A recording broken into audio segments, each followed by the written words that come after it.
We all ready to get started? Yeah, ready. All right. I'm Dean Lynch. I'm the Executive Director of VACo, Virginia Association of Counties. Good to have you all in person here. And it's good to have the virtual audience here also. I think we have several that are going to be on the screen, going to be participating that way. This is the VACo HQ headquarters down here in Richmond.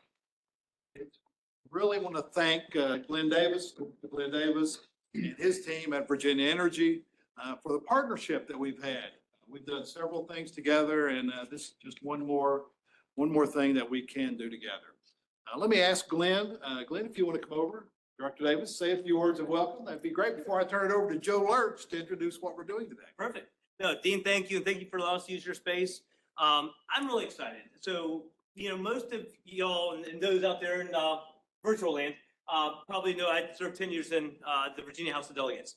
And somehow I got through the whole process without knowing that there was the VEMP program, which is one of the coolest programs Virginia Energy has, and I never knew about it. And so that's why I'm thrilled to be here. You're going to hear from Mason and Brandy, who are actually the two experts today. I can spell VEMP, which is great, but it's an amazing program. And to hear about the best practices, some of the successes you're going to hear today, but there's a couple of pieces that really make this so amazing. One, obviously, yes, it saves money. It saves localities money. Before I was in the House of Delegates, I was on Virginia City Council. So as a local council member, I can appreciate localities saving money. The second thing is it allows you to get involved in new technology that you may not have been able to get involved with. Solar's changing so much. Energy efficiency is changing so much.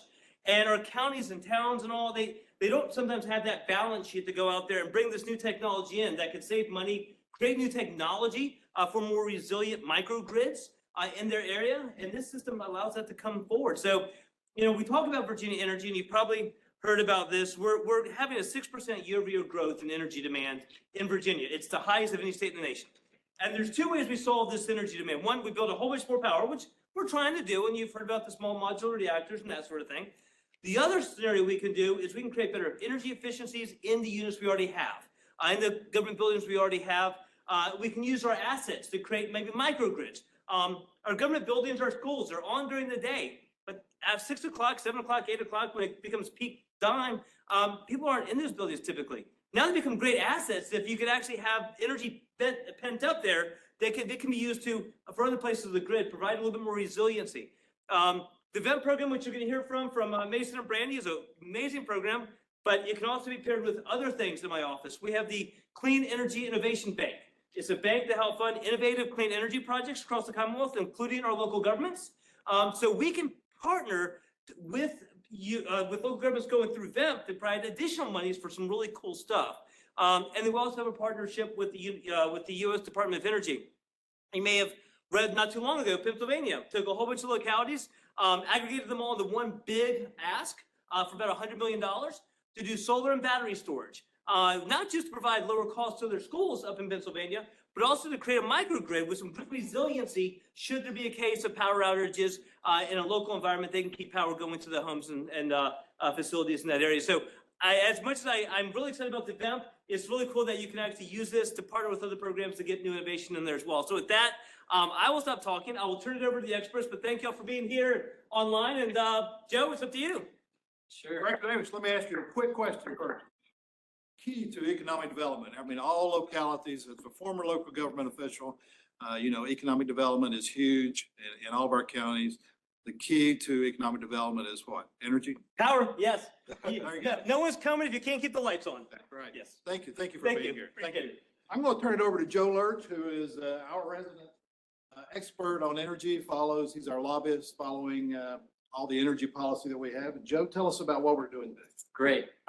I really don't have much to add because I think Director Davis hit a lot of it, which is the two programs that Mason and Brandy are going to introduce and then our experts are going to do, which is the SPC and the DR.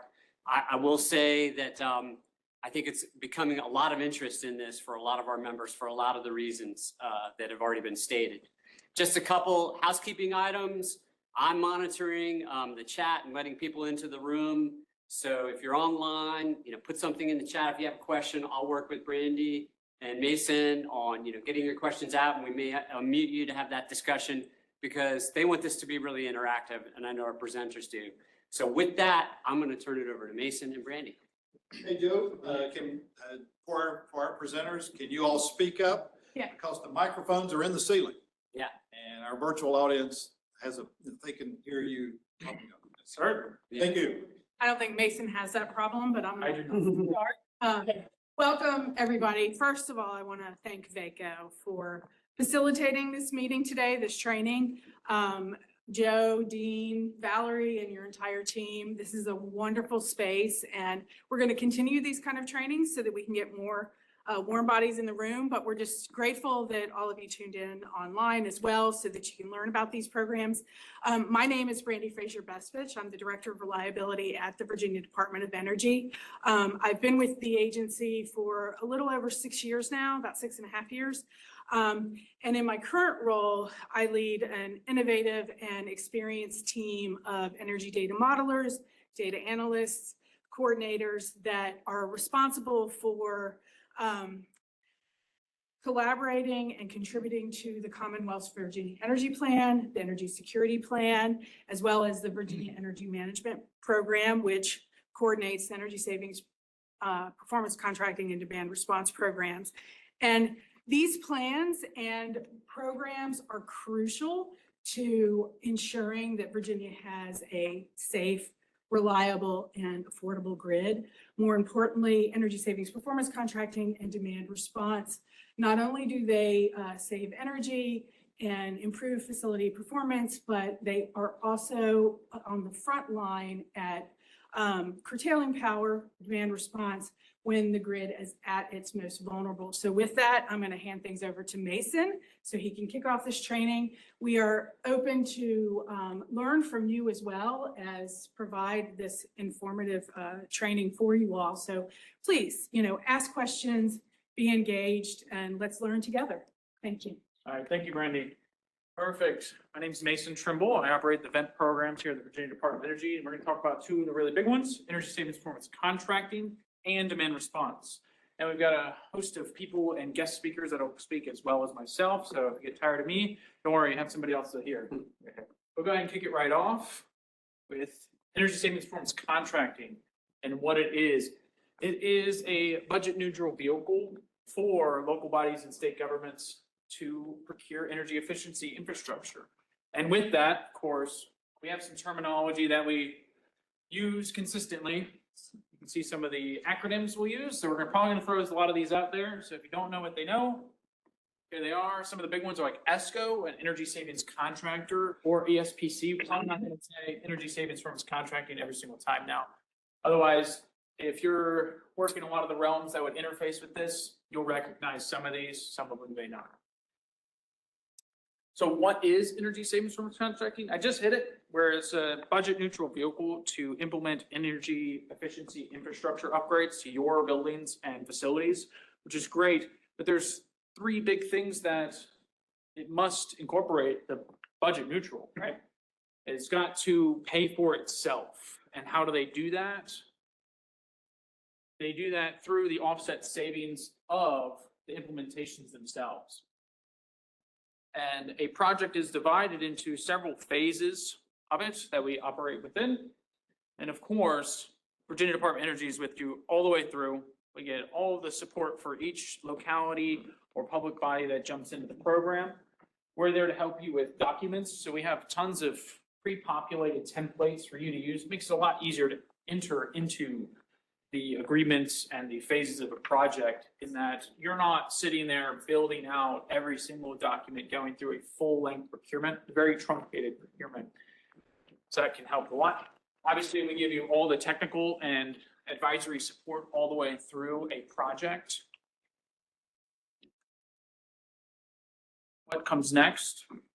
Well, of course, the whole program is supported by the Code of Virginia.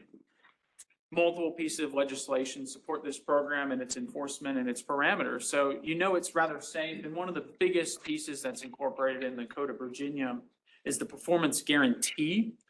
So when a project is begun and you get to the point where you're actually going to sign a contract, all of the construction implementations are guaranteed to perform at that net zero budget or better. You might make some money off the savings, right?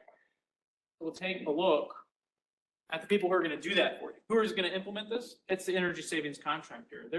We have a list of pre-qualified ones. We scrutinize the companies to make sure that they can offer you the best possible service in the implementation of these pieces of equipment. So far, we have 21, pretty big list. Some of them are household names. Some of them are really specialized companies that are devoted to a niche piece of equipment or industry.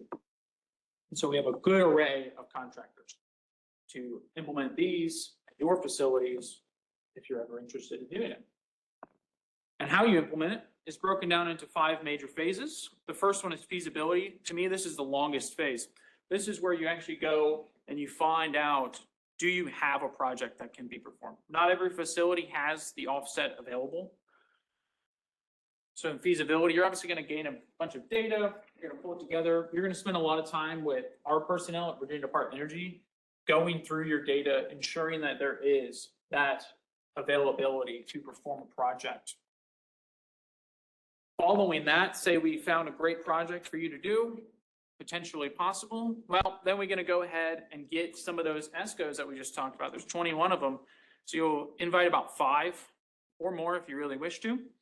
And they're going to do a kickoff meeting with them. You're going to give them all that data that we went over, showing that the facilities you want to have inspected early on can perform that project. Then they're going to go through it. They're going to do an audit of those selected samples. And they'll come back to you with a proposal saying, look, this is what we think we can do. Of course, we're going to have to finalize it later on, but this gives you an idea of a potential project. Going to go through those, and maybe there's one of these ESCOs that you think is the best partner for you and your facilities, because really at this point you're selecting a partner. You're not selecting a project. Project selection happens in the next stage, the investment grade audit, phase 3. And this is the part where you move from kind of figuring out, you're getting serious now. Because you've selected your potential buildings, you've selected your partner to move forward with, and now they're going to go through and they're going to do a detailed level, what would be called a level 3 audit on all of your buildings that you want to have a project performed, which of course can be a larger scope than you went into that initial audit on. So you may have 30 buildings in your inventory of facilities at your locality, state body, or public body.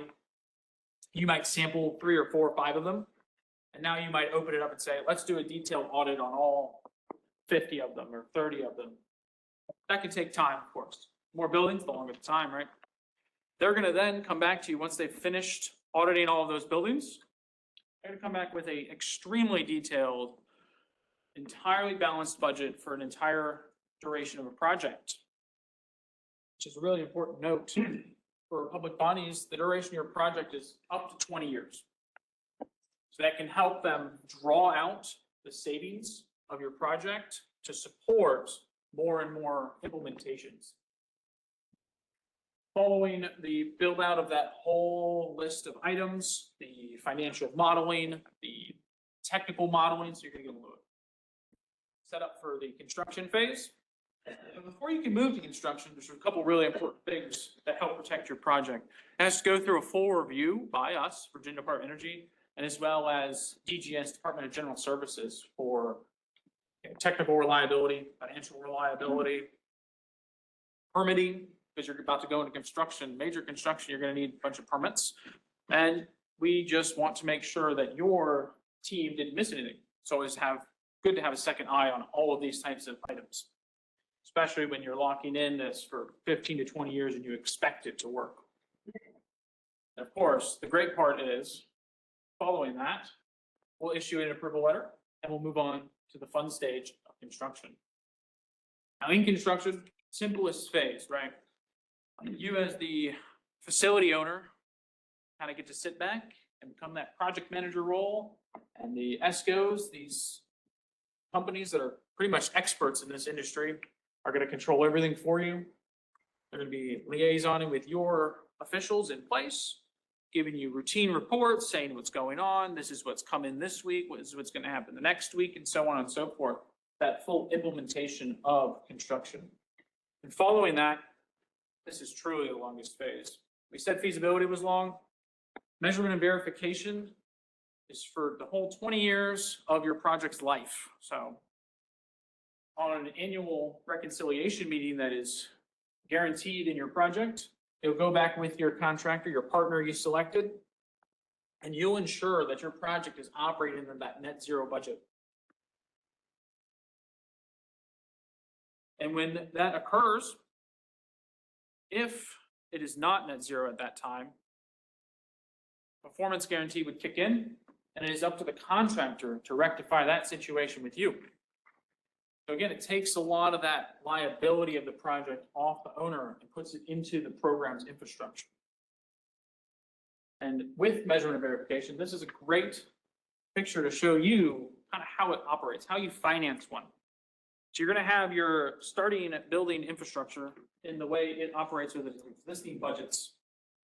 So when they do all of their analysis and audit the buildings, they're going to find the offset savings and how much dollars that would be. And so you can see that's in this pink square here. So it's for the duration of your loan process, that 15 to 20 years, you're paying off that savings. So then when you're completely done, your budget's 50% lower, and that other 50% is reallocated for other things at that point. And so your baseline is dropped significantly. You have much better technology. It's more efficient. And ultimately, it's giving all of the people in your facilities a better environment to work or operate within, which is, of course, very important. So with that, we have here listed for your reference a lot of the pieces of the Code of Virginia that directly affect this, as well as there's a number of tertiary codes that if you speak to someone like in procurement, they'll start listing them off for you that would directly affect this as well. Some major points. It's net zero, and that's guaranteed as long as you're using the state program. It's fully supported. Virginia Department of Energy is there to help you. We'll walk you through every single document, every single phase, every single meeting if you need it, right? We're there as much as you need. So if you want to be on a meeting with someone like me every week talking about your project, we'll do it. We also give all those template documents, so should make it a lot easier for you to move through step 1 to step 2 to step 3. And just to reiterate, that measurement verification is mandatory. So that performance guarantee is always locked in. And with that, we'll move on to demand response. I'm going to give a quick intro for demand response, give you an idea what's going to happen here. And then I'm going to speak to the state program. I'm going to have our awarded curtailment service provider at the state, Voltus, have some personnel come up and speak as well. So demand response, mostly known as DR, you hear a lot of people say DR, is a program that is about shedding energy load at critical times when the grid is stressed. And its key functionality, especially here, is to prevent an all-encompassing brownout or blackout, right? That's the number one thing it can help do. Otherwise, state bodies, localities, they can enroll in this program and generate revenue as well. So that's great for your end and a good incentive for you to join the program, because we do have state contract. So some fun pieces of information up there, but ultimately, demand response, you would enroll a specific amount of energy that your building could curtail during a critical time.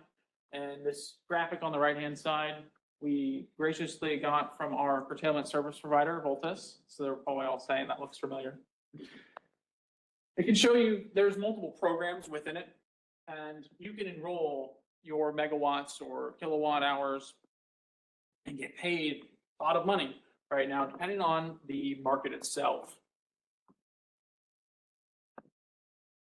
And the state program offers a number of advantages over like privately procuring it. And obviously the number one advantage is truncated procurement, because we've gotten it down to about 3 forms. You agree you want to sign in, we'll do an analysis based on what you can get it enrolled, and then have you ready on standby anytime the grid is stressed. As well as we have an advantageous monetary split between the contractor in question, which would, in this case is Voltus. They're secure and in place. They won the contract. You can see it's a multi-year contract, has a bunch of renewals. They've done great. They'll keep going for us at this point. They offer some fun things that you get to have access to. They're gonna extrapolate on soon, such as their platform. It gives you real-time monitoring. That's the big key. They have a piece of equipment. They'll come to your facility. They'll install it if it's deemed necessary. And then you have 365 days a year monitoring of your energy data at a very tight interval. And we're going to get a great demonstration of that soon. Otherwise, I'll go ahead and I'll call Voltus up to speak about some of the great advantages they offer as well and show some of the live platform. Perfect. Switch to the this. Yes, you will need this one. Sorry about that. Yeah. While they're getting set up for people here in the room, just so you know, we've got restrooms back over here. We've got water. We got sodas in the fridge. We got some snacks. So feel free to avail yourselves of that while you're here.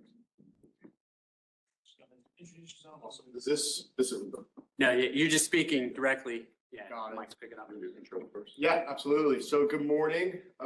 Great to be here today. We're very excited to be working with the Commonwealth. My name is Tyler Davis. I am the manager of the PJM region. If you're not familiar, PJM is a grid interconnect that encompasses originally PJM, Pennsylvania, Jersey, Maryland, and has since expanded westward through Ohio out to Chicagoland and down through Virginia. So Virginia, the Commonwealth of Virginia is part of the PJM grid interconnect. I'll stop there. I'll have these guys introduce themselves. Go ahead. So name is Yinka. I'm a field engineering manager and also acted as project manager for this COVID project here. So nice to be here and nice to meet you guys. Hand it over to Caleb.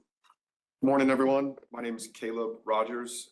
Happy to be from these three, the one Virginia representative of the crew, though Voltus has many. I'm down the road in Williamsburg. Had the fortune of getting to work with Mason and Wally Daniel originally when we were bidding on the contract. And I still work with one of our teams internally that focuses on PJM. So we're very excited to come and chat with you all today.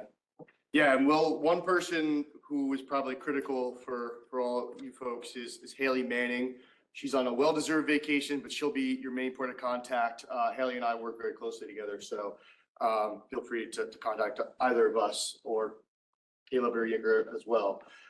Just real briefly to talk about the agenda, we'll briefly touch on who is Voltus and what we do, why the Commonwealth chose Voltus to work on their demand response programs, progress we've had to date in the 1.5-ish, 2 years that we've been working together in terms of how many sites have signed up and what does that mean in terms of dollars and in terms of number of megawatts enrolled. We'll do a little bit of a curtailment deep dive. What does that mean for your facility, how you could curtail? We'll talk some case studies about some sites and what their experience is, and then we'll just briefly discuss opportunities available to you, kind of that overview that Mason had showed of the stack of programs that we'll go through as well. So just to give you an idea, if you're not familiar with Voltus, Voltus is a distributed energy resource company, or we like to call ourselves a clean tech energy company. We have built a foundation to deliver distributed energy resources to grids like PJM as an example, or like the Commonwealth as an example, to help maintain reliability on the grid, connecting our customers to the grid to enable flexible load, to help maintain that supply-demand balance while also getting our customers paid. So that's where we fit in. And to Mason's point, we are mainly doing that through demand response. So just to give you an idea how I like to describe it, demand response is an umbrella term for programs that utilities and grid providers like PJM provide to folks to help maintain reliability on the grid. I like to think of them as, almost like an insurance policy. They're not always needed, but they're there in great times of need. So why do they put these programs forth? Traditionally, obviously, they have to go out and procure a certain amount of power so that they can maintain grid reliability.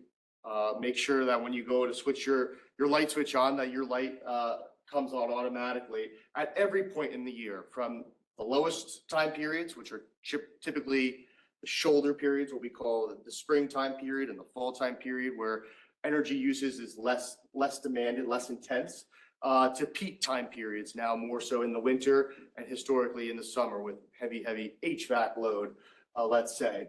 There are very small amount of times historically in summertime periods where, let's say, there might be an incredible heat wave throughout the PJM region where the power needed exceeds the capacity of what is available.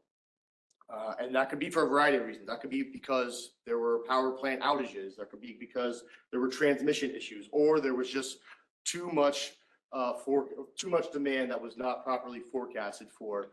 And PJM needs to rely upon folks to bring down their electric demand to maintain that equilibrium. The grid is always in a supply and demand equilibrium. It has to be.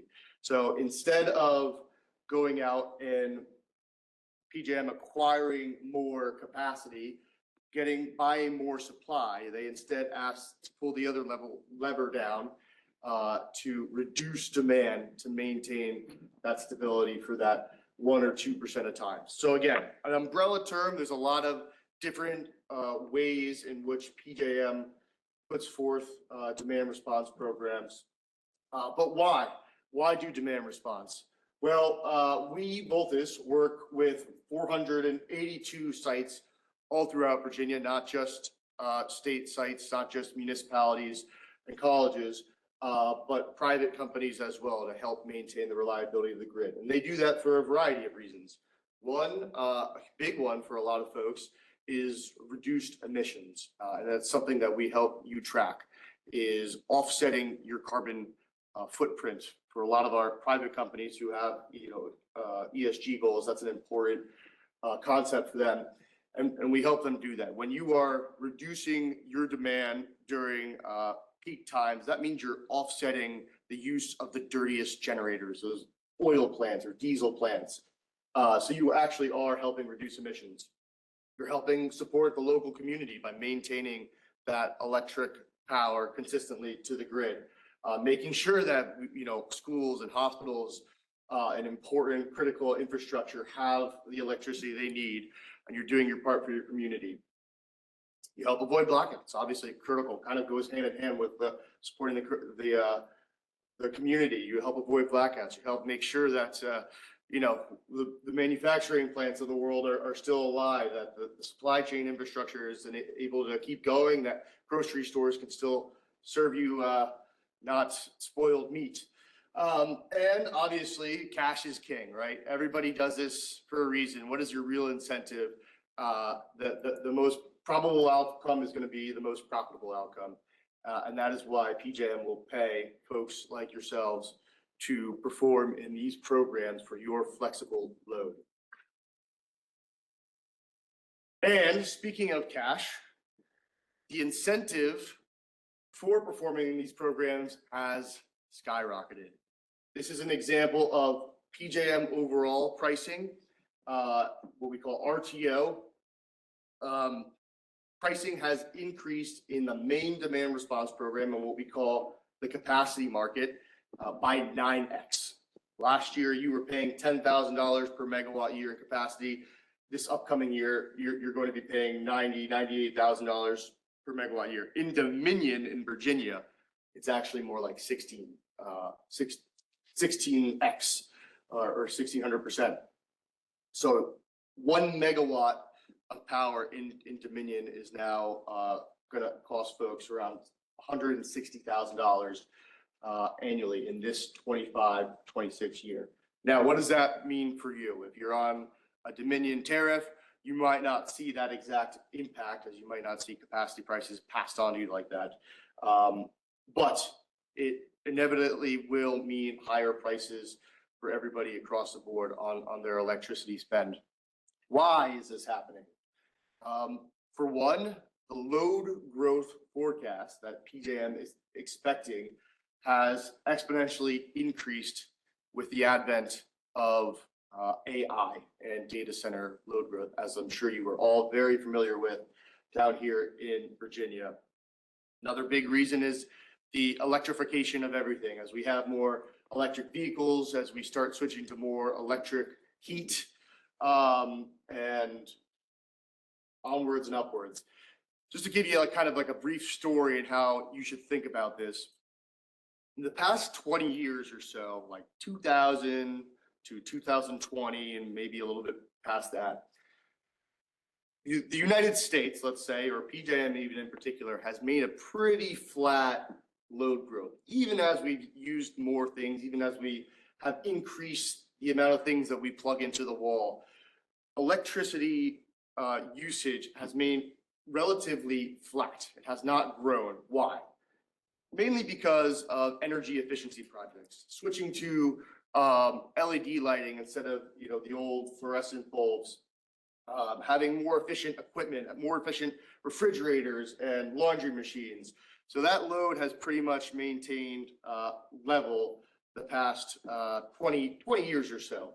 Because of that, there has not really been a need to build new power plants, new big bulky nuclear power plants or large coal or huge natural gas power plants. Yes, there have been some, mostly to replace some, but what we've seen is an increase in solar and wind assets in what they call the PJM interconnection queue, being ready to be built and put in to substitute for some retiring coal plants.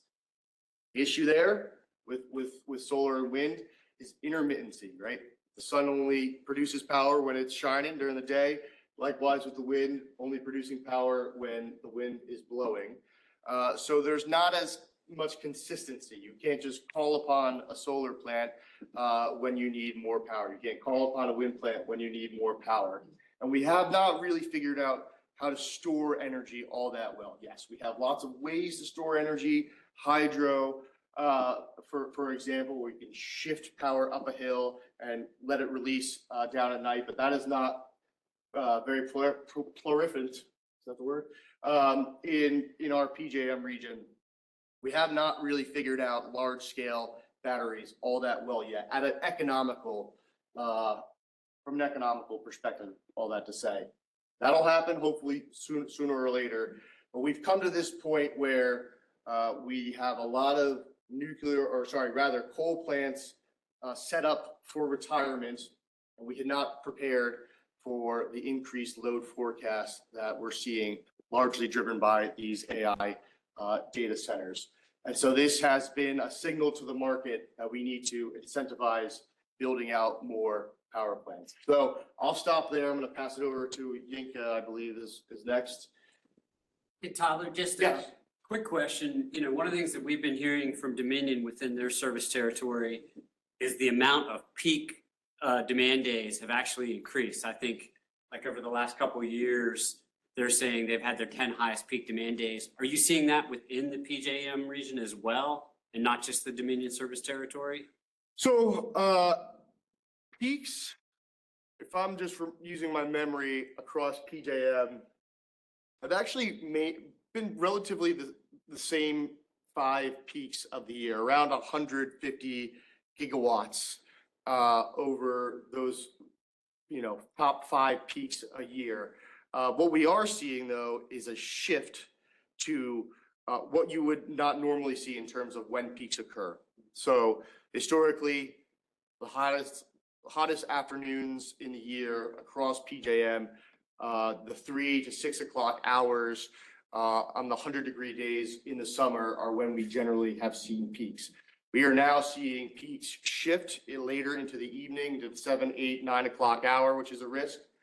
And now even more so, we're seeing peaks occurring in winter months. Winter is becoming a big risk in terms of peaks. So does that answer your question? Yeah, no, thank you.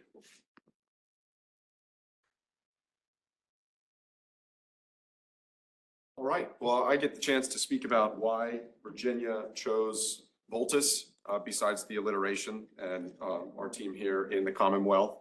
And as Mason really described earlier, it was because of transparency of data, the additional earnings that were potential here for the Commonwealth, and then also our Virginia-focused team.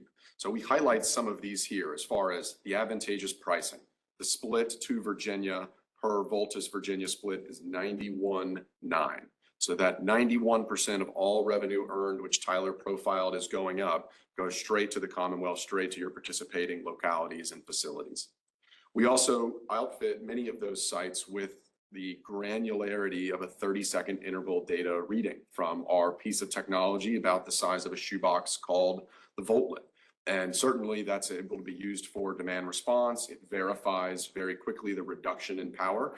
But as you can imagine, you all are energy experts for your own facilities. That's extremely beneficial for energy efficiency purposes, for seeing the usage of large equipment as well. And then we also have the Virginia focused team too. So I'll profile on the next slide which members of the Voltus team live here in Virginia. But one thing that we're very happy to have gotten to continue that we pledged when we pitched the Commonwealth was actually having a presence at Virginia universities and schools. So we've hired 2 summers now, 2 different interns from Virginia universities. I just did last month a recruitment event at UVA, and last week we put out a full-time offer to a UVA student. We have a Virginia-centric team here, and we're excited to be hiring from Virginia. I'm a William and Mary grad, as Joe and I were talking about earlier. So we'll get the tribe in there soon. Thank you. So these are the 6 members of our team that have a lot to do with our Virginia partnership. This is not certainly an all-inclusive list, but I list these because they are a good representation of the different functions of how different parts of Voltus work with Virginia. You have Yinka, who's leading the field engineering. That would be the team that is actually doing some of the installation of those Voltlet units at your facilities.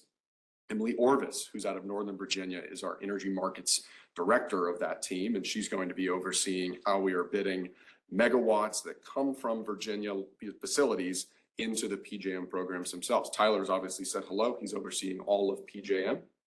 Haley is really, really focused on Virginia. She lives in Stanton herself. In fact, my guess is some facility and energy operators in the room have probably spoken to Haley before. She couldn't be here today, but she has visited so many different Virginia sites. Her car has probably needed a couple of rotation on the tires, if not entire tire replacements, and how often she's getting on the road. We also have Kelsey Parton. She is a part of the customer success team. So we want to make sure it's a seamless transition from talking about how a facility could earn to helping it earn to then actually becoming an earning customer. So Kelsey's team, Kelsey also based out of Northern Virginia, is going to be working on helping those sites go from a prospect where we are pitching, here's what the potential earnings are, to actually recognizing those dollars coming into the facility. Ryan is just down the road from me in Hampton Roads. In the case of an actual event, Ryan's team with dispatch operations is going to be actually overseeing the outreach to those sites to say, hey, it is go time right now. We're having a demand response event. Joe, kind of to your question, another thing that our sales team got to say for many years, but had to stop in 2023, is that we hadn't had a system-wide ELRP dispatch in some time, since 2014.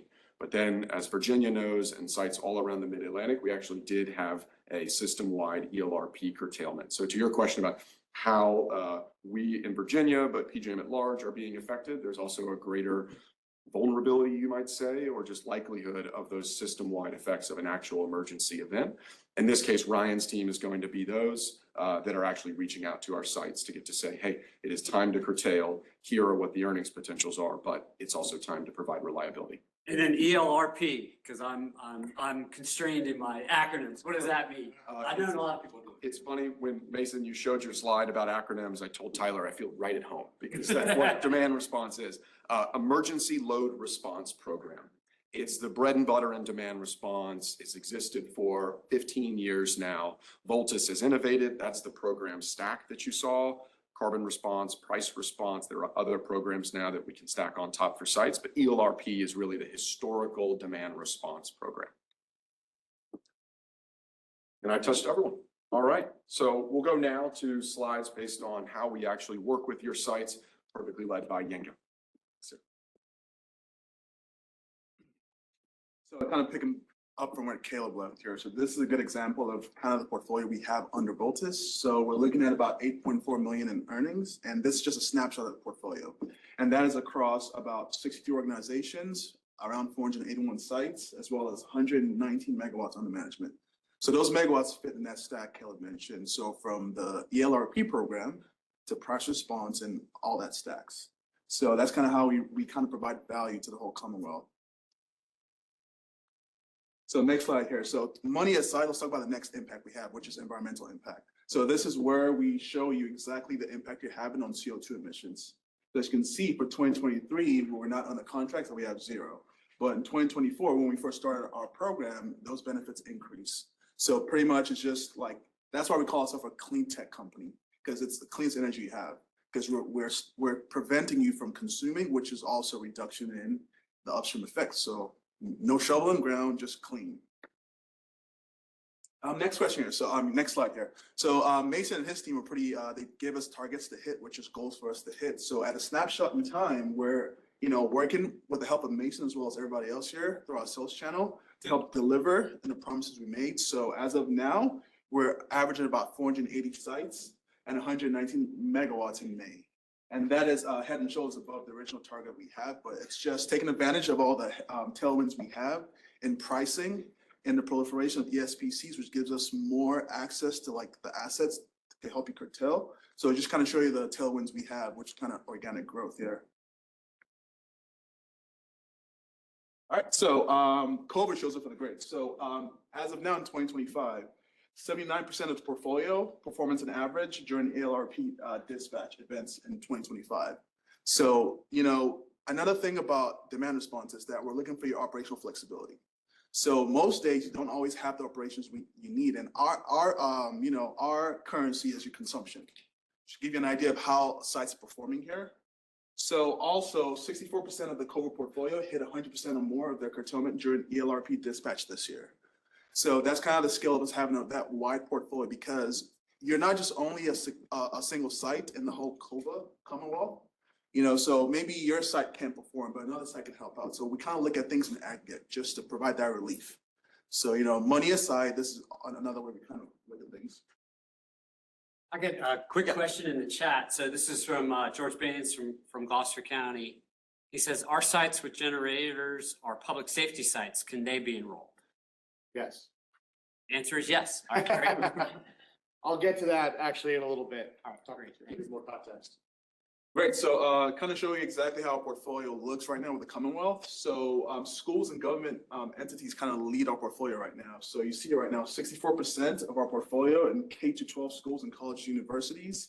We have 28% in government buildings, 5% in hospitals, and 3% in manufacturing. So when it comes to curtailment plans, so this is kind of how we look at consumption. At the end of the day, part of what we do is we work with your team to find the operational flexibility and look at the strategic ways you can do that. So on the bottom there, you can see we have common curtailment methods. So when you look at schools, we have BMS, which is functional ESPCs. We have chillers, set points, HVAC pumps, and gas gens. So we're trying to find where you can curtail from, where you can reduce consumption from. As you can see, as we go down through the portfolio, when it comes to government buildings, the same things kind of ring true, because these are the assets that are most available and most scalable. And so even manufacturing as well, machinery, chillers, lighting, compressors, and heaters. So we work with you to understand how you operate and also helping you put that into the program parameters to help you get paid, get you the additional benefits as well, and providing resiliency for the grid. All right, so let's focus, kind of zoom in exactly how this site curtailed. So this is a university here. So the tagline here is how a university created 600 kW of power supply for the grid in 15 minutes. So now that's 600 kW they don't have to provide. So that's 600 kW of savings you're providing for the grid. So our real-time energy data here on the right, that's provided by our VoltLit hardware. As you can see, the load profile, day over day, you kind of have that like sinusoidal wave. And then at the time we need a dispatch, you see that drop about 600 kW. So how did they get that? So during the whole process, we'll work with your team to understand, okay, what assets do you have? What are parameters we can get to kind of, gauge that 600 kW? Of course, we can't control everything, but what we control is getting a plan together that, that's repeatable. So in this sense, to give you a high level, how they got there, it was through load shedding. So first of all, was the HVAC load set points. So they reset their set points. What does that mean? Granularly, it's like, okay, my chiller, delivers water at 42 degrees. For that time that I needed to, I'm going to shift it to 50 or however high you can go and still maintain your critical, conditions in your space. Plug load. So being a university, there's a lot of distributed energy resources. So it could be somebody's computers, kilns, things downstream. So, hey, we have this curtailment event coming up. Can you guys please unplug this energy hogs? And then, of course, consumption behavior. So additional thing is they want to create a behavioral change. So it's saying, okay, well, we can control things centrally, but also let's let the campus know, the directors and administrators that's saying, okay, during this time of dispatch, please don't behave in a way that's going to increase our consumption. So that's kind of the idea of how these guys provided at KW for the market. And we take this same concept and figure out how we can apply it to each unique facility. All right, I'm gonna hand it here. Kyle. So UVA is a great example of a success story with Voltus. I actually started talking with the UVA guys a few years ago, and they were still under contract with your previous provider. They have very efficient equipment. They have a very great ability to affect their demand quite easily with their equipment and with their resources that they have on campus. But we've actually realized for them over 1,000% increase in the revenue that they can earn through these programs year over year. Part of that is not necessarily to Voltus credit. As I mentioned, we have seen a significant price increase over the past year or so in that base residual auction, that 9x increase that we talked about before. But we also added a program for them. We added the program called Synchronized Reserves, which I'll get to in a little bit, which will add additional revenue to their overall value stack. We also increased their ELRP nomination organically. This is before like a 2-week ago thing, just by being able to work with them on their curtailment plan strategies and what they could actually manually curtail with their equipment. 3.7 megawatt generator enrollment. This is where we're gonna get back to your question. So historically, at least in the past 10 years or so, we have not really been able to use generators in demand response. And that was based off of EPA guidance. And that's a caveat too. You could use certain generators if they had proper equipment to scrub the emissions, the dirty emissions coming off generators. 10 plus years ago, 15 years ago, everybody was using their backup generators to perform in these programs, but the EPA had deemed them too dirty for the most part to use. Again, barring if there was certain equipment on those generators or if there was a permitted nat gas generator for non-emergency use. But most generators are permitted for emergency use only. And the EPA did not really consider demand response programs as emergency use. Certainly a debate could be had there. However, new EPA guidance came out on May 1st, stating that they had reissued or changed their guidance on how they saw generators, stemming mainly because of the demand constraint issues that we were about to face all over the country, not just in PJM. With load forecasts. Texas is about to double their load in the next 5 years. As an example, the Midwest is having similar problems. Northeast, ISO New England, having similar problems with this data center load growth.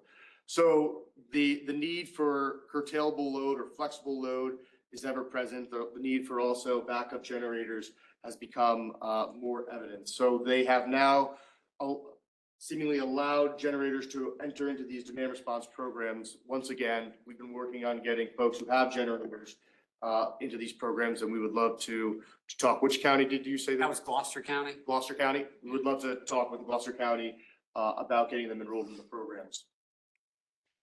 Do you have another quick question in the chat? Please. So this is a good one, it's timely. So this is Jessica. She represents Prince William County Schools. And she writes, last couple of years for spring, summer, DR test events have been in inconvenient dates, timeframes to curtail. First week of school, spring testing, et cetera. Have any other school divisions expressed concern? When PJM was doing last week of June for the test, we had no issues with curtailing. So I'll give you a little story. The rules have changed in that program, that emergency load response program. So 3 or 4 years ago, I think it changed over in 2023. So maybe this is the second or third year in the new rules. 3+ years ago, your curtailment service provider was able to schedule your test event with PJM, deciding what date you were going to be scheduled to test. And they would have to do that for all of their customers within a given region. So they would say, everybody in our Dominion portfolio, all our customers in the Dominion utility, we're going to test on June 27th. PJM decided to change how that worked and take a little bit more control over when the tests were scheduled to really more truly spring it upon customers and see how folks could respond in a more real life scenario. So Voltus, our other providers out there, we no longer have the ability to choose the date. PJM chooses that date, unfortunately. So, So, Tyler, do you want to talk about the oscillation of the seasons, though? Yes.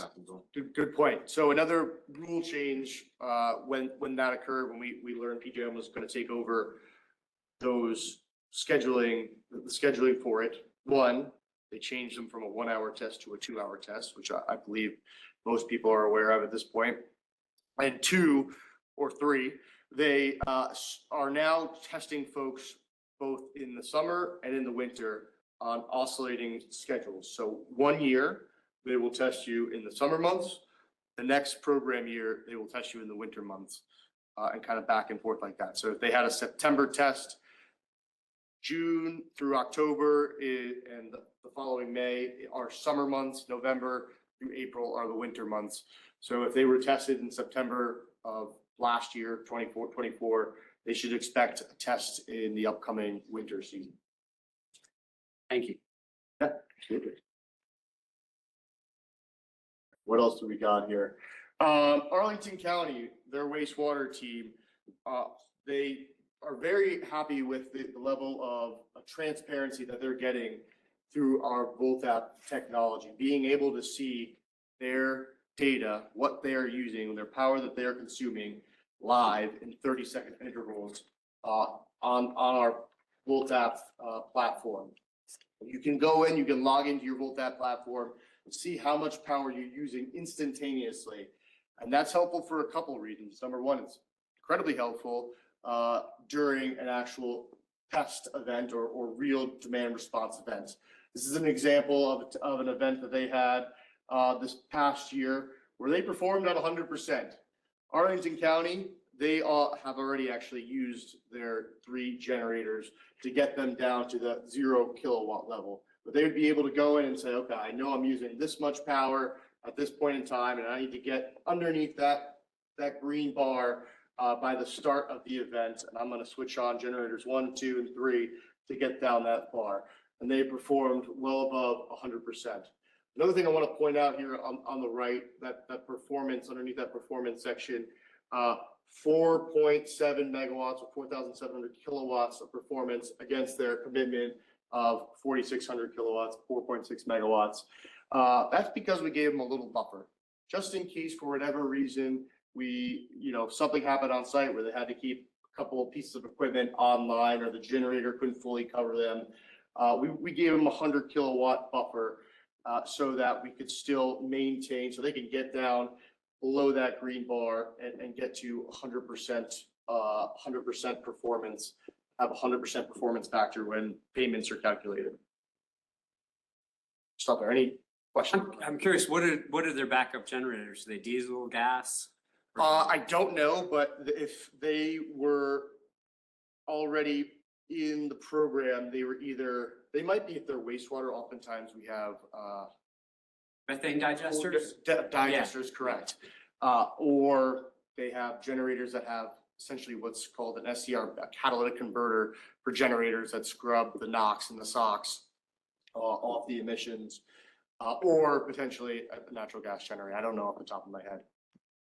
Do you have information on the cost per kilowatt for the generators versus the demand response here? How do you mean? Like how much a generator would cost? Well, no, they're just to operate based on fuel plus annual maintenance. You could average their annual operating costs to see how much it would be for a site to potentially justify putting in generators. Yeah, it's really variable.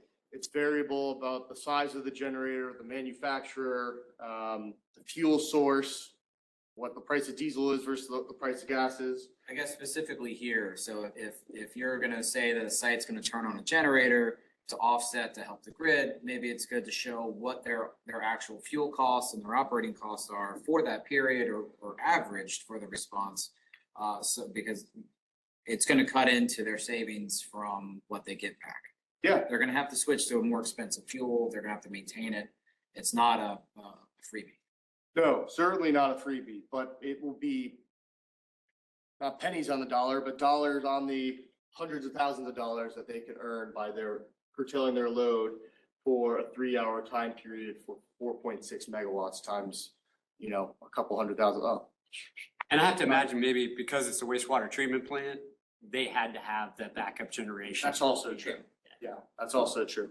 Plus, a lot of times customers will, they run their generators at least an hour or two on a weekly basis for maintenance runs to make sure that, from a reliability standpoint, that they're ready to go and geared up, that they have the diesel, fuel, scrubbing fuel, whatever it's called, DEF, diesel exhaust fuel, ready to go, that they have diesel in the tank, that they're ready to go, come an actual emergency event.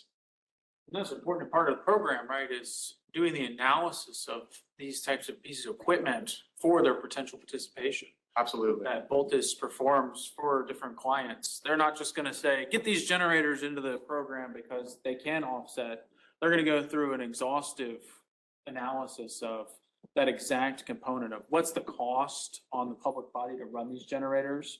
And like you said, you can take advantage of that 1 hour fuel test, if dispatch comes up, you'll have a little bit of notice and go, hey, we were planning to do our test run on Thursday, but we're having to dispatch on Tuesday. Let's run that test 2 days early and we'll kind of combine that. That can offset that cost as well. Exactly right.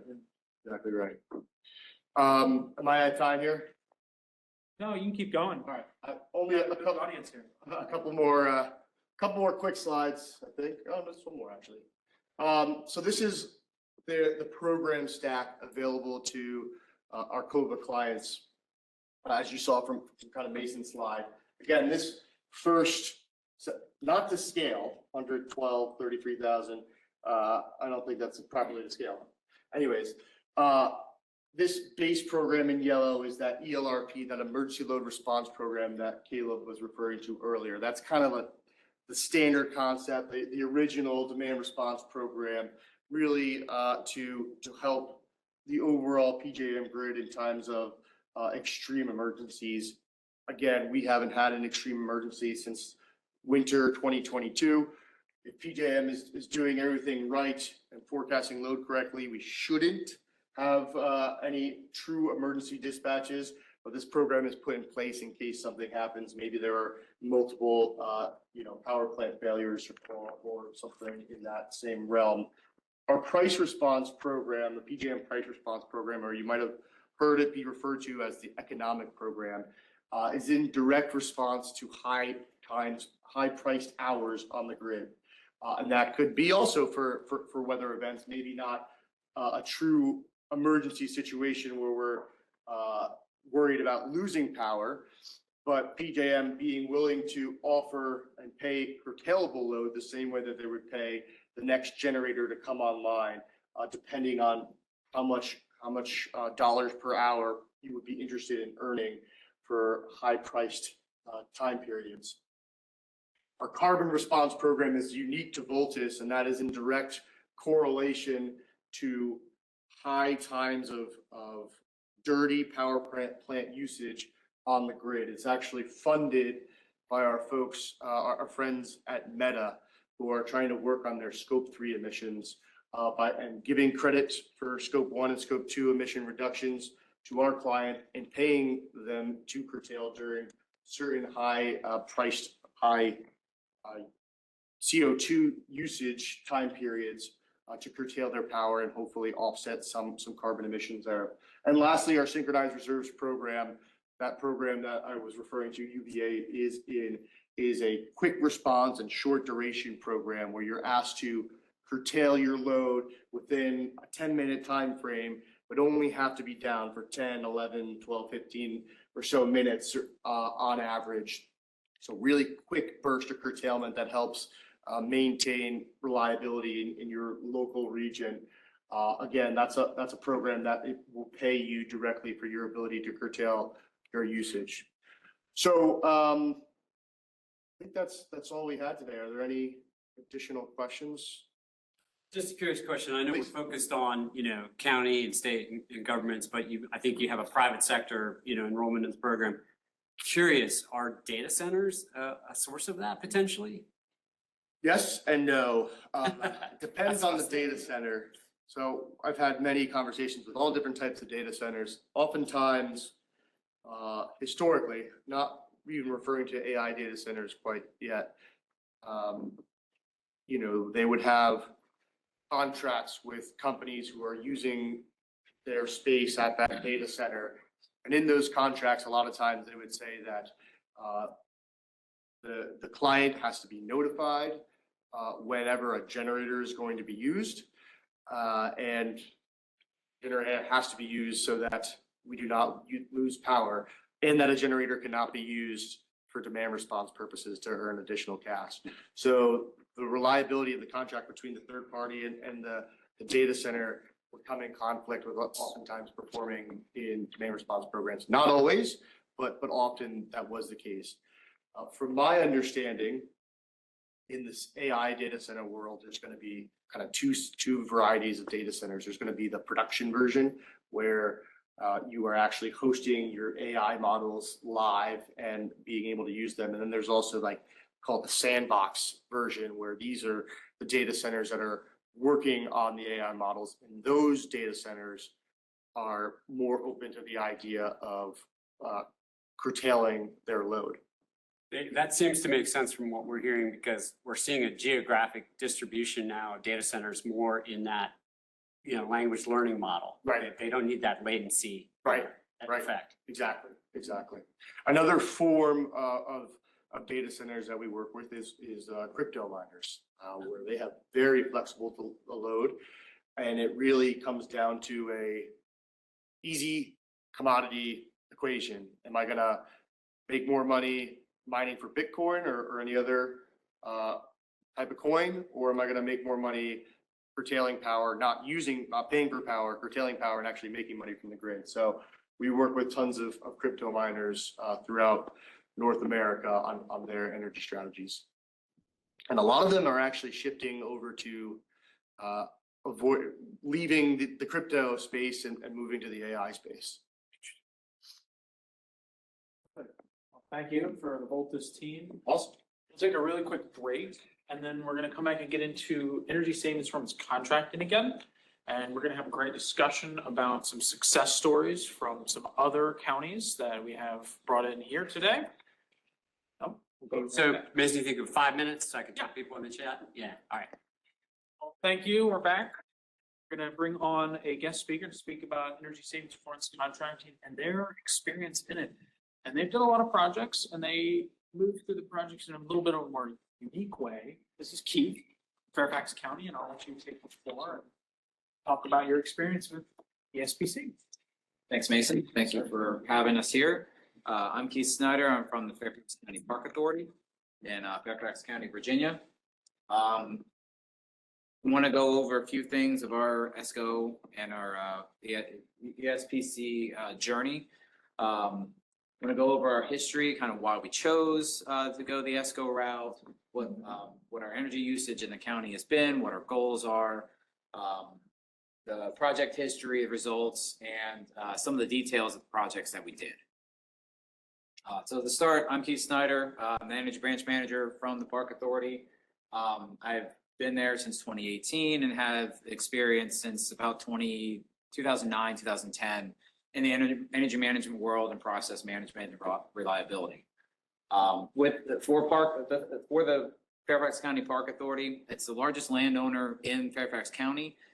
We've run 9 rec centers, 7 golf courses, area maintenance shops, historic sites, ball fields. So it's not just parkland.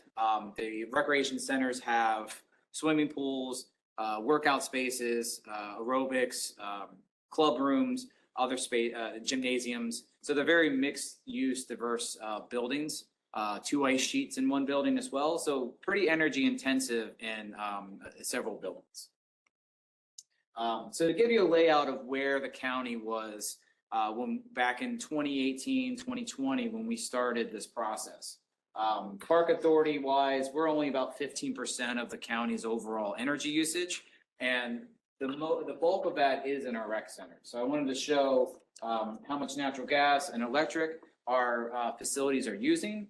The blue is our rec centers. The light blues are rec centers. So you see why we kind of focused our effort on those to start with versus more intensive everywhere else. We did do a lot of projects up front for outdoor lighting at ball fields, at parking lot. We got a lot of low hanging fruit done in the 2010s.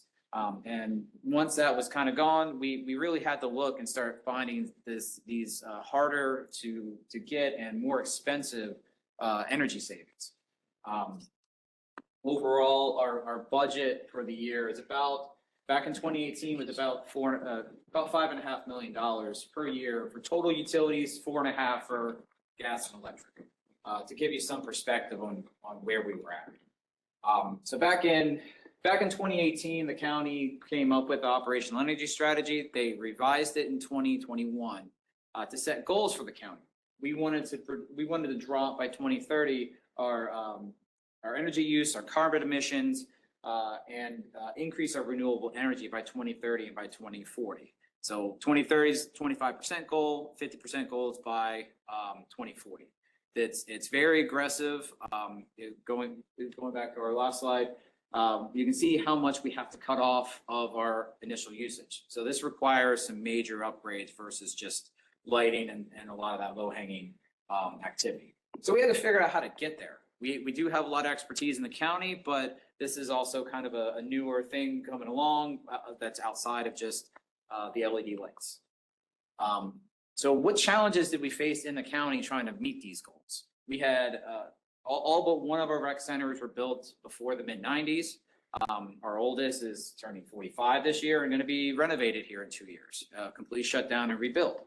So we're facing original building boilers, air handler units that are maybe second generation, and they're at end of life. We have constant building operation. We have swimmers hitting the water at 4:30 in the morning, and they're there until about 9:30, 10 o'clock at night. So we have limited time frame to do power outages, to do major HVAC upgrades. At the time, we had limited building automation. This is back again, 2021, 2010 time frame, trying to meet these goals. We had 2 sites that had building BAS on site, but it was local. It wasn't global yet. We didn't have any virtual access to it. And funding. Funding is always going to be a major issue. Public entity. We were non-funded by the taxpayer. We are revenue funded. We have a bond, but it's spread out over a bunch of buildings and or 420 park sites. So it's hard to get that big ticket item kind of unexpected. We have to plan 6 years in advance or so. Why did we go with ESCOs? So we had all these big needs. We needed the expertise, which the ESCOs offer. We do have in-house, myself and a few other HVAC experts, but that you're asking dedicated time to do all those projects all at once. And we have to manage the entire portfolio on top of all these projects. So you get the expertise in-house. This is what they do every day. You're going to get pricing stability. So when they do their audit, they have their pricing. That's basically what you're going to get. It could fluctuate with COVID, steel prices and labor prices going up, but they work with you along the way. They're constantly checking their figures, and you're not really left out of the loop once you get your audit and finally go to design and PO. it could be 9 months, but they're letting you know, hey, pricing might adjust at this point. They're not gonna drop a new price on you at the last second. It's gonna blindside you. Replacement and upgrades at the same time. So in order, going with it, ESCO, they're gonna design, contract, and build, and they are going to deliver it all at once. You're gonna get several projects at once instead of a boiler this year, and then HVAC next year, and your BAS 2 years down the road, where you have maybe 3 or 4 different contractors working on it, and it's not integrated very well. And you have guaranteed savings and performance. They're there for the life, they're there for 20 years. You have a 20-year contract. Our equipment should last that long. They're also working with us to get things that will last that long. I'll get into our pool units, but our equipment is in the pool atmosphere, chlorine attacks equipment quite quickly. We've picked equipment that has aluminum instead of galvanized steel, so it has a much longer longevity. We probably wouldn't have been able to find that without their help getting that equipment and them digging, helping us meet our own goals. I know this is a lot here on this slide, so sorry to kind of drop it all at once, but I wanted to just high level what happened with our county. We were able to go through with the Park Authority. We're already through in mid-construction of 3 phases. We're in the middle of design for our 4th phase. So we've completed our first 2 ESCO phases at 3 of our rec centers. So cost-wise, wanted to show kind of where we're at each phase, increasing costs as we went along. Phase 4, our funding has dropped off a little bit, but phase 1 through 3, we increased quite dramatically each phase. Savings-wise, what did that get us back? We spent $25.5 million. We've replaced boilers, air handlers, major pool equipment. What do we get back for that? We get our guaranteed energy savings, $250,000 back. Doesn't sound like a lot, but we are replacing end-of-life capital equipment. That's usually a sunken cost anyways. The real buyback is the extra 30% or so we're spending on efficient equipment. That's really what we're comparing to. So we may have spent 25 million, but really on the energy side, we're spending maybe 6 million. So we're getting $250,000 back on that. We're getting maintenance savings, and we're also getting additional savings from natural gas price increases, electric cost increases, more so than what's projected when we signed the contract. So if we had done nothing and just replaced everything in kind, no energy upgrades, we would be losing $420,000 a year in equipment and energy costs. That's just replacement in kind, no design, no extra thought. That's a lot for a government entity to lose. And we have these guaranteed savings along the way for each phase. Yeah, Keith. Great financial model you have here. I want to point out that you incorporate your CIP and your funding that you would normally apply for these types of upgrades in your budgets, and those can be applied to your ESPC project to help pay down that loan or increase the size of it to cover items that are big ticket items like a boiler or a chiller that might be hard to find the energy savings cost set off when someone like your county has already done a lot of that, as you say, low hanging fruit like lighting that have a huge energy offset in the cost. So applying your CIP can help get some of that, well, not actually using funds that weren't going to already be tailored for this type of equipment. And that's part of what we did was we audited our facilities. When we went into phase 1, we figured out which facilities were the highest usage, which equipment were the worst shape, and we actually did 3 sites for our first audit: Cub Run, South Run, and Franconia rec centers. We didn't end up doing anything at Franconia that first phase. We revisited and kind of pushed it down the road because we had a lot more that we wanted to do down the road, and we didn't have enough money to get there. So we did some patchwork, and then we came back and did Franconia in phase 3 when more funding opened up.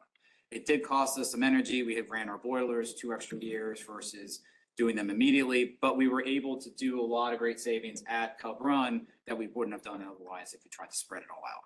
And so we kind of, getting to know your portfolio and knowing where those priorities are and seeing where your equipment can be replaced and kind of getting that timeline together it can really help you work with your ESCO to figure out what's the priority and how can you get this done within your existing budget. It's fantastic. So just want to include kind of a scope of how much equipment we were able to replace with our ESCOs. Again, 25.5 million sounds like a lot of money to go to our rec centers, but equipment wise, we're getting a lot of air handlers, pool units, boilers that we wouldn't have otherwise been able to get. Building automation doesn't come cheap either, unfortunately. It is very labor intensive, but it will help not only your energy savings, it helps your operation, it helps your maintenance connect to your building more often, and you get a lot more eyeballs and a lot more connectivity to your facility, which can really benefit you going down the road. Especially on our side where we have a lot of customers that have dynamic classes and workouts of all ages and shapes and sizes, and we really have to have environments that they can work in. Office buildings might be a little bit easier, but we have some rooms that are 78 degrees, some rooms that are down to 68, and everywhere in between, all hours of the day. So where are we at with our journey so far towards our 2025 goals? Fortunately, it's not set in stone yet, but by the end of this fiscal year, we should be over our 2030 goal. Just through the ESCO work, through some of the other projects that we've done in the Park Authority, we've been able to cut our usage by 25%. I will caveat on this, we do have a rec center that's closed, been closed for 2 years. I did back in the estimated usage during those years, so it's not assuming that we're just taking credit for making a goal and then we're gonna bounce back up. These are realistic trends pending our new building coming online. So you can see the major phases that have been completed. And the equipment that's been installed, we have pretty dramatic drops in usage. Cub Run itself, Cub Run and South Run were 60. Cub Run had a 55% savings its first year or every year in energy usage. South Run's 39% per year by doing the air handlers and boilers. And I'll get into a little bit more of that here in a minute too.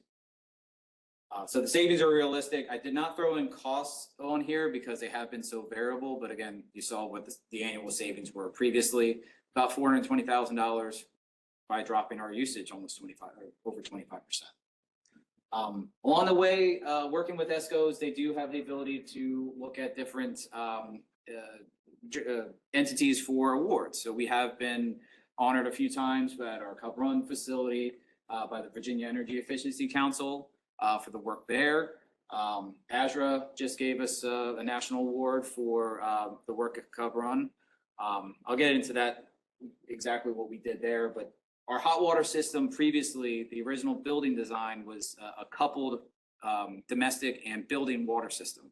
So our boilers had to meet 160-degree set point year round for the domestic water side. So summertime, our building heat demand is very low. We could have set it to 120, but we had to maintain 160 boiler exit temperature in order to meet our domestic water temperature. So 10% of the load is driving the temperature setting to the highest set point. We decoupled that system. So now we have one domestic water boiler that has a 20-to-1 turn down ratio. We can run that at 160 all year, 10% of our building load, and the rest of the load can fluctuate between 160 and 120, utilize the condensing functions of the boiler and gain a lot of efficiency. Cub Run alone saved 65% in gas its first year. And that's 170,000 total per year that facility is running by decoupling and doing some heat recovery in the building. It's pretty significant. It went from our highest energy intensive facility to our fifth. And we just got the DOE Better Buildings Award. We saw Loudoun County there too. So some good innovation coming to Northern Virginia and the state. So this is a lot, but where can you guys start? So if you haven't worked with an ESCO before, really determine where your need is. Look at your portfolio, look at where that energy is being used, kind of rank your buildings, group your buildings by type, rank them, get a EUI rating to them, and figure out what's offline. Most buildings, most offices are in the 90 to 100 EUI. If you're at 200 or double or 50% higher than that, maybe start there. Look at your equipment age, anything that's end of life or within the next 5 years, maybe start prioritizing that, so you're also not chasing all those maintenance costs at the end of the, down the line. Find the budget. It's gonna cost money to replace. So typically, you're gonna wanna do, replacement in kind plus about 30%. That's gonna cover your design costs, your permitting, all your project costs, on top of whatever the actual equipment and labor costs are. That's your kind of baseline cost, put in inflation if you're gonna kick it down the road a few extra years.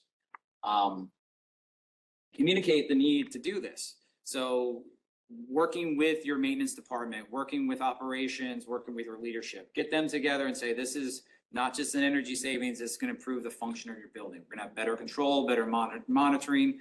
If there's customer complaints, again, we had a lot of rec centers with complaints coming in about air quality, about temperature control. So that helps drive the need for this to happen. Inclusion, so include these other different groups, because you can't just do energy savings on your own. Include these groups, get the drive there, get their priorities, and kind of mix them together to find out what really needs to float to the top.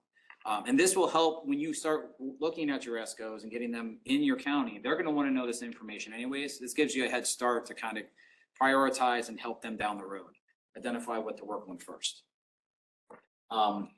So wanted to get into kind of our projects, kind of what we did at each site. And so these slides have just a lot of pictures on them. We can talk, please message me later for more details. But like I said, we worked with our ESCOs to really get into the buildings, figure out what can be done all at once. We had specific, we gave them our project priority list, what we were planning on doing anyways. So they looked at those things and said, okay, we're gonna pull this 2 or 3 years or maybe even 5 years early. And this is the option that you get by doing it. So at Cub Run, unfortunately, we had just replaced our hot water storage tanks. We could have just gotten rid of them, but they were leaking a year and a half before we started doing this project. Well, they designed that into their project. We had to reuse them. It wasn't the best option, but they reused them. We just didn't waste that money. They designed around what we had installed and what equipment we wanted to replace. We had a chiller we had to just replace too before this. It's a maglev chiller, so it's very efficient, but they would have probably spec'd something different if it had been replaced all at once. So the more you can roll in, the better they can incorporate the design. We were able to get hot water pumps. Those are our boilers with the one domestic water for each of the building, and it's decoupled, so you could swing another boiler and domestic water if you need to. And the heat recovery unit in the summertime, we are barely running our boilers for the building heat. It's basically the pool heat that is heating the rest of the building. So we're really down on gas. The first year we were down about 95% in the summertime. South Run Rec Center, we did 6 air handlers plus 2 pool units. So doing them all at once, it was a lot more efficient with the building automation system. This facility was the first one that our ESCO did, and it's been working well on the BAS. Doing it all at once, they could troubleshoot, commission at the same time. Your control logic is a lot more seamless. And these 2 buildings had a lot of their maintenance areas and equipment on top of the boiler room, so it didn't really impact operations of the building. That wasn't really the case when we got to phase 2 in Spring Hill. Again, we have a lot of people that use our facilities of all ages. So we didn't want to impact classes. We have a daycare at Spring Hill as well. So we broke ground on our geothermal well field the first week of August. And the next week we had to shut down the childcare area for major roof replacements. We had to strengthen the roof to put the pool units on the roof because they were inside the building. And that had to be done the first 2 weeks of their construction phase. And then the most intensive thing out of the gate, and they knocked it out of the park. So really working with your ESCO, figuring out how your building has to be operated, what kind of time frames, is it night? The earliest in the process is best. Is it all night work? Because they can factor that into the cost. Is it going to be during the day? What kind of crane lift schedule do you have? That's going to really benefit you guys down the road when you start implementing these projects and not having to put audibles in your design phase. Our well field was an unused field. That's a photo of it now. We have cinder blocks because they can't drill anchors into the ground. That was something we asked before too, was what the future plans are for any of these spaces. Were we gonna build a building? There was nothing in our master plan to put there. Were they gonna put a pavilion? We asked, they said no, and there's a pavilion on it the next year. These are the things you have to kind of roll with too, with your facilities, is really get a lot of this up front that seems kind of thinking way too far down the road, but the more you know how your facility is gonna be used, the better they can design it for. We've put solar on 2 different roof spaces. Those are our new pool units. Those actually used to be inside the building. That was something, being able to do all these systems at Spring Hill. We had a cooling tower at the end of life, chiller at the end of life. That allowed us to look at a major HVAC renovation instead of just putting new pool units and solar. We went with geothermal and water source heat pumps and dedicated outdoor air systems, DOAS systems to temper the air. We were able to do all that because we had equipment at the right point in life. So we moved the old pool units, which were on these skids. This is the left one, that's the right one. Those are old platforms for pool units. Took those out, we moved them up on the roof. We freed up the space in that mechanical room for the 19 water source heat pumps. There's some of them are scattered across the building, but most of them are here. There's one DOAS unit in the back, and these are the other heat pumps. We've got the new air duct from the pool units on the roof. Again, we wouldn't be able to do this without having someone that could come in and do more than just one system at a time. You have to do multiple systems at once to make these major upgrades. Our boilers, replacement in kind, or not replacement in kind, but these are much more efficient building boilers. But we were also able to put in a heat recovery system so that our domestic water boiler went from a dedicated gas fired to now this is just a backup gas fired for the wintertime when it's peak load. So we were really able to drop our gas consumption by redoing our water system here too. And we actually have 2 DOAS units because of the size and the footprint of the building. So that tempers the air so that it takes the load off of each water source heat pump.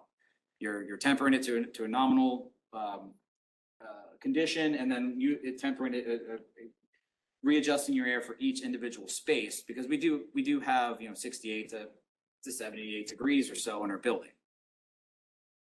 I know we shouldn't really focus on phases that aren't necessarily complete, but we are at the very end of construction at phase 3. And I would be remiss without talking about how our project at our Oakmont Rec Center went. We never shut down rec centers. We have 9 of them. Shutting down is kind of a no-no. We shut Oakmont down for 4 weeks in August. It was over a year of planning with our ESCO to get their work done. About 4 or 5 months before that outage, we incorporated a lot of site work as well. So we had really good partnership with our ESCO to incorporate all this extra work into what they were already planning. So our ESCO work was putting low exhaust benches in the pool space, doing the boilers during the outage, and doing air handler work and duct work in the offices. Our site work came and did white coat in the pool, redid lighting and ceiling tiles in the lobby, redid floors, redid bathrooms, redid locker rooms, a lot of extra work around, and we were able to get this done fairly seamlessly with CMTA, with their help, because we were all working for the same. So it's not like they're going to just hopefully your ESCO will work with you if you throw them changes, but obviously get them to them as early as possible, and get it up to your leadership too. Telling your leadership that things are going to change at the last second may not be the right thing either. We got this outage approved nearly a year before the outage happened, so that can inform your users. You can make plans to be able to get that done. So that was done in 2024. We have an outage coming for Franconia in 2025 here in a few months, where we're shutting down for 4 weeks. And this is what was able to be done on the roof. All the air handlers you see are new. The 2 pool units plus this one in the bottom, those are all new this past 3 months. So we had to have crane days throughout the spring. We had 20 total days of impact to the building of either rooms shut down or crane days are shutting half the building down from March to mid-April. So a lot of coordination there. On the second time where you're still having normal operations, but having to mark off buildings and mark off rooms. Again, you're having an ESCO that has that design build, the expertise, the construction expertise really helps you through the process because they've done this elsewhere. It may be your first rodeo, but it's not theirs. They can really help you identify what's needed and work with upper management to get them all along. That I'll ask for any questions or comments. We don't have any questions in the chat right now, but I do have a curious question. It's somewhat off topic, so I apologize. But district energy systems have been something that's been discussed in Northern Virginia using waste heat from data centers. Has that ever been a topic of discussion maybe amongst the park authority or the schools looking into that? So in Fairfax County, we don't have many data centers. I don't know. I don't think it's zero, but it's very low compared to Loudoun. That's going to be a better question for the public schools. I would like to explore with other counties some more localized projects like that. And solar that was mentioned earlier. I think those could be good potentials for local jurisdictions. Joe, we were approached doing it. We just couldn't take as much heat as they were able to reject. That was our problem, is like we could take partial of it in the winter, but we wouldn't be able to take any in the summer. There's just so much heat flow being transferred. Yeah. I mean, I don't know, it'd be great if we were able to harness that in some way, but just, we weren't able to. We don't have enough. It would be interesting with our pools, if we could locate a data center near there. Because I'm not sure how far distance wise it could be, but our pools are very energy intensive. And that would be year round. Yeah, that heat that you would need. Yeah, we have Olympic sized swimming pools. The Oakmont pools are largest. It's the Olympic plus a waiting area. And that would be interesting if we could put a data center there. It's a guzzler. We have we keep it at 82.5 degrees water temperature, which makes the lap swimmers upset and it makes the low activity folks upset. And if they're both complaining, then we're doing it right. So yeah, that would offset a lot of energy costs. I wanted to touch on something that you spoke to multiple times throughout your presentation, and that's building your right team when you enter one of these projects is an extremely important part of it. As you can tell, Keith's the technical expert for this group. But there's basically 4 really important tenets when you go into a project. Technical, obviously, a lot of the energy managers are that technical expert. You need your legal team because you're going to be filling out documents. You're going to be making contracts. It's really important that they're done correctly, properly, and according to your county's additional rules, regulations, guidelines, laws, right? And then you need your financial team because you got to know how you're paying for the project, how you're sourcing maybe that CIP funding that you're putting in. They can help you with that. And finally, you need your procurement team. They need to be present because what are you ultimately doing, even if it's a simplified, truncated process, is you're procuring a contractor to be your partner through the whole project. And so it's really important when you have a great expert like Keith for his county to support that part. The lastly thing he would need is there's a hidden 5th kind of tenet to building your team. That's your leadership, right? If you build out the perfect project and then you spring it on your leadership in the last minute, they're gonna be like, well, I don't know about that, boss, right? And they might kick you back. So it's great to have all 5 of those pieces from that phase 1 we spoke about a long time ago when you're first starting with that feasibility, just understanding what you can do, getting all 5 of those. Was that your experience as well? Yes. Phase 1, we with the 3 rec centers that we evaluated, we really had to do a lot of massaging to figure out what we could fit in the budget at the time. And that really forced us to do some stop gaps and have agreement on where things were going to fall in the future. Since then, it's been known, this is time frame, this is building you're going to work on.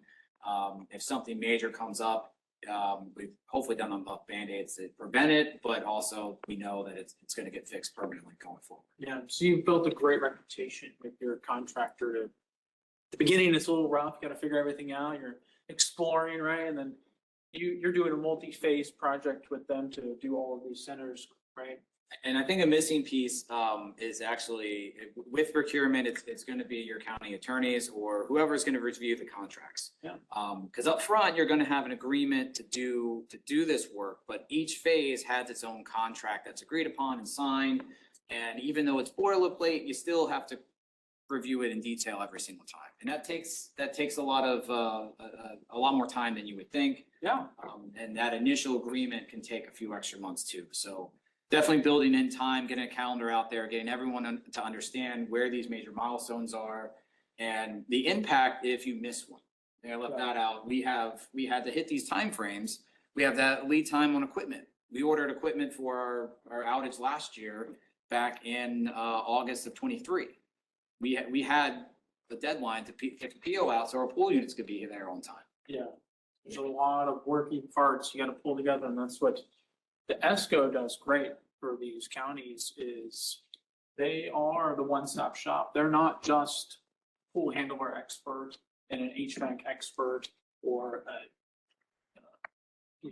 that piece component, lighting, plumbing, but they've got it all in-house, full design package that they're really helping you bring it together. So, because your team's already big enough, you have 5 different components you're bringing together. Mhm. You just got a 6 piece to come in and connect. And the more you work with them, the more they learn your county, how you do things, and they're on the lookout for what will help you. Our South Run pool units are not the same as the other future phases. We found ones that were aluminum, had better construction, different technology inside, and they fit what we need and how we perform better than we found with other equipment. Try not to name names, but that's working with counties. That's what your ESCO can bring to you. They're going to all these trade shows that you might not get to go to. They're talking to other entities and seeing how it's being done. They're innovating where you can't. And the best thing is, it always reminds your leadership, these are guaranteed savings and guaranteed performance. If they don't meet what they agreed to, then they have to fix it or they have to pay you. Yeah. So these are guarantees. You don't get that with other contractors. You procured a contractor privately through your own procurement process, it's not guaranteed. And so it's a great opportunity for counties to do these kinds of things. Got a question? Yeah, on your presentation, just on the topic of that developing and kind of having those discussions, and on some of the ideas that are out there, I guess I was just curious about, obviously you need to build those ideas in order for this project to have a goal in mind. How, just from your experience in this project, what types of projects came about that were easy to convince people of? What were some examples of, in this case, an ECM that people were initially not convinced of, that got convincing? Is there a retro commissioning process that got developed out of this? I'm just kind of curious of what were some of the wins that you kind of were hard to come by. That is a great question. So Cub Run, Spring Hill, if we had tried to do geothermal and solar and the pool units and everything else at the first phase, right out the gate, I don't think that would have happened. Because we started a little small with Cub Run. It actually took some arm twisting to get the hot water system decoupled. The savings had to be there. We did a couple of walkthroughs with the vendors. I am remiss by not including schematics, but please contact me later if you want to walk through specific details of exactly what happened. But we had to have a lot of hand holding at Cub Run to get that done. And that success allowed us to be a little bit more open to Spring Hill and say, well, you guys told us your chiller, your cooling tower is end of life, and you have failing HVAC units, you have this huge demand. What about geothermal? This is what it looks like. This is the extra cost. Unfortunately, we got lucky that ARPA was out there at the time. Otherwise, it wouldn't have happened, because that's an extra $2 million to the project that we would not have been able to fund. We did not have to spend $1 million on the chiller and the cooling tower, but we still had $1 million, $1.5 million to get there. But with that extra funding, we were able to do it with that hand holding that this is what it's going to look like. That's going to save you tons in the future. Our maintenance group working directly with us and saying, we really can't have this equipment that is non-functioning. It's the bane of our existence. Please remove the chiller and the cooling tower at all costs. Like, so it was a multifaceted approach to get that approved, plus the 30% rebate kind of kicked it over the edge. We really had to have the stars align for that to happen at Spring Hill. Thank you, Keith. We have another guest speaker who approaches projects in their own unique way as well. We'll have them come up. Presentation. Thank you.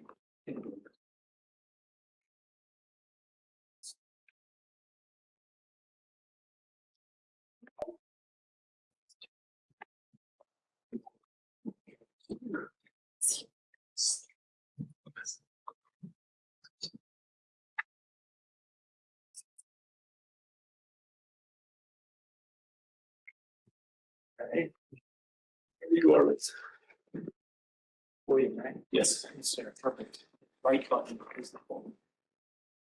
All right, we have William Bowhead with Loudoun County Public Schools. He's going to come and tell us about the unique way that they approach their ESPC projects, and they're probably one of the biggest users in the state of Virginia. They really use our program. It's been provided them with excellent opportunities to improve their infrastructure. So I'll let you take it away.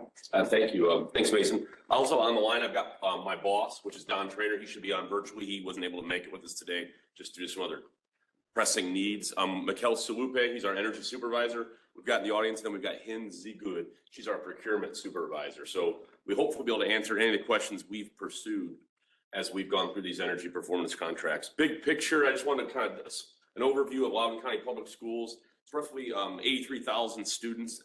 That's spread out over 13 million square feet of campuses. That's about 100, it's exactly 100 schools and 14 support buildings.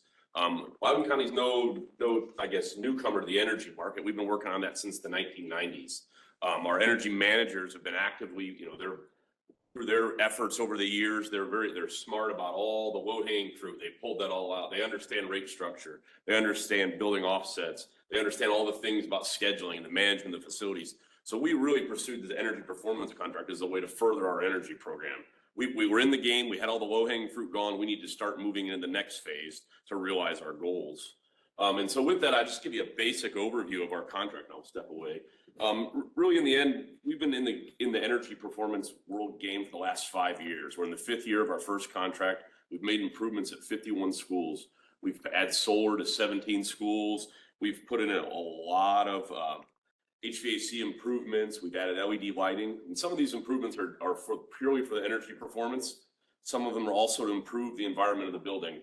We learned that LED lighting is very popular amongst teachers and students. So sometimes we're doing things that are in contrast.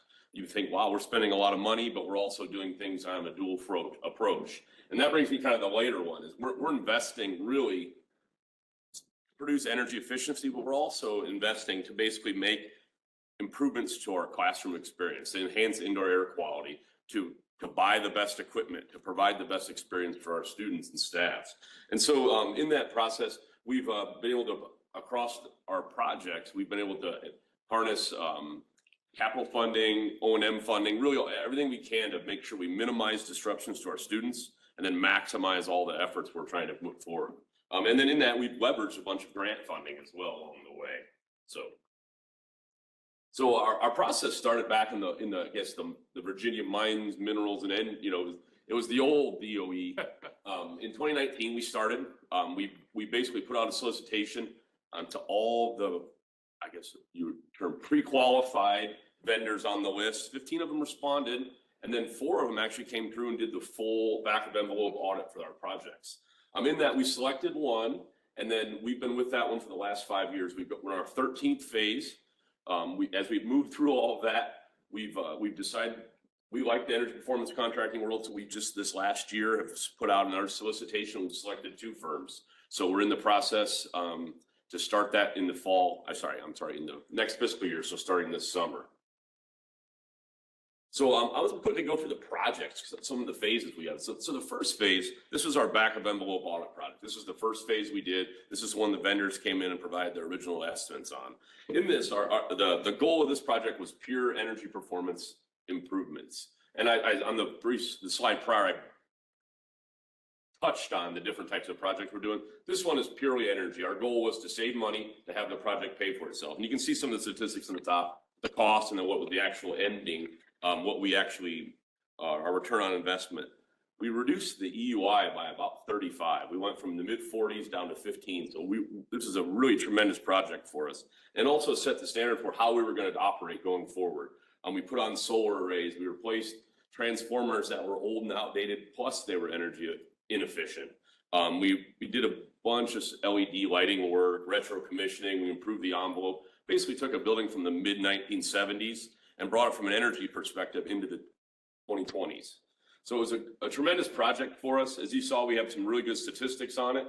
And right now, our energy performance contractor, the improvements they've made are actually beating their guarantee. So though the methodology we used produced 336,000 guaranteed savings, we're realizing much more than that each year. The next project, this was in the heart of COVID. And so we struggled. We're just finished our first energy project. We went into COVID. We're all learning what COVID meant, what our buildings did. We're learning what they didn't do. And in this project, we realized we needed to improve indoor air quality by basically, we had buildings without any outside air introduction, any non-natural, so basically through doors and windows. So this project, we worked with our ESCO, and we started in September, October. We asked them, hey, this is September, October of 2020.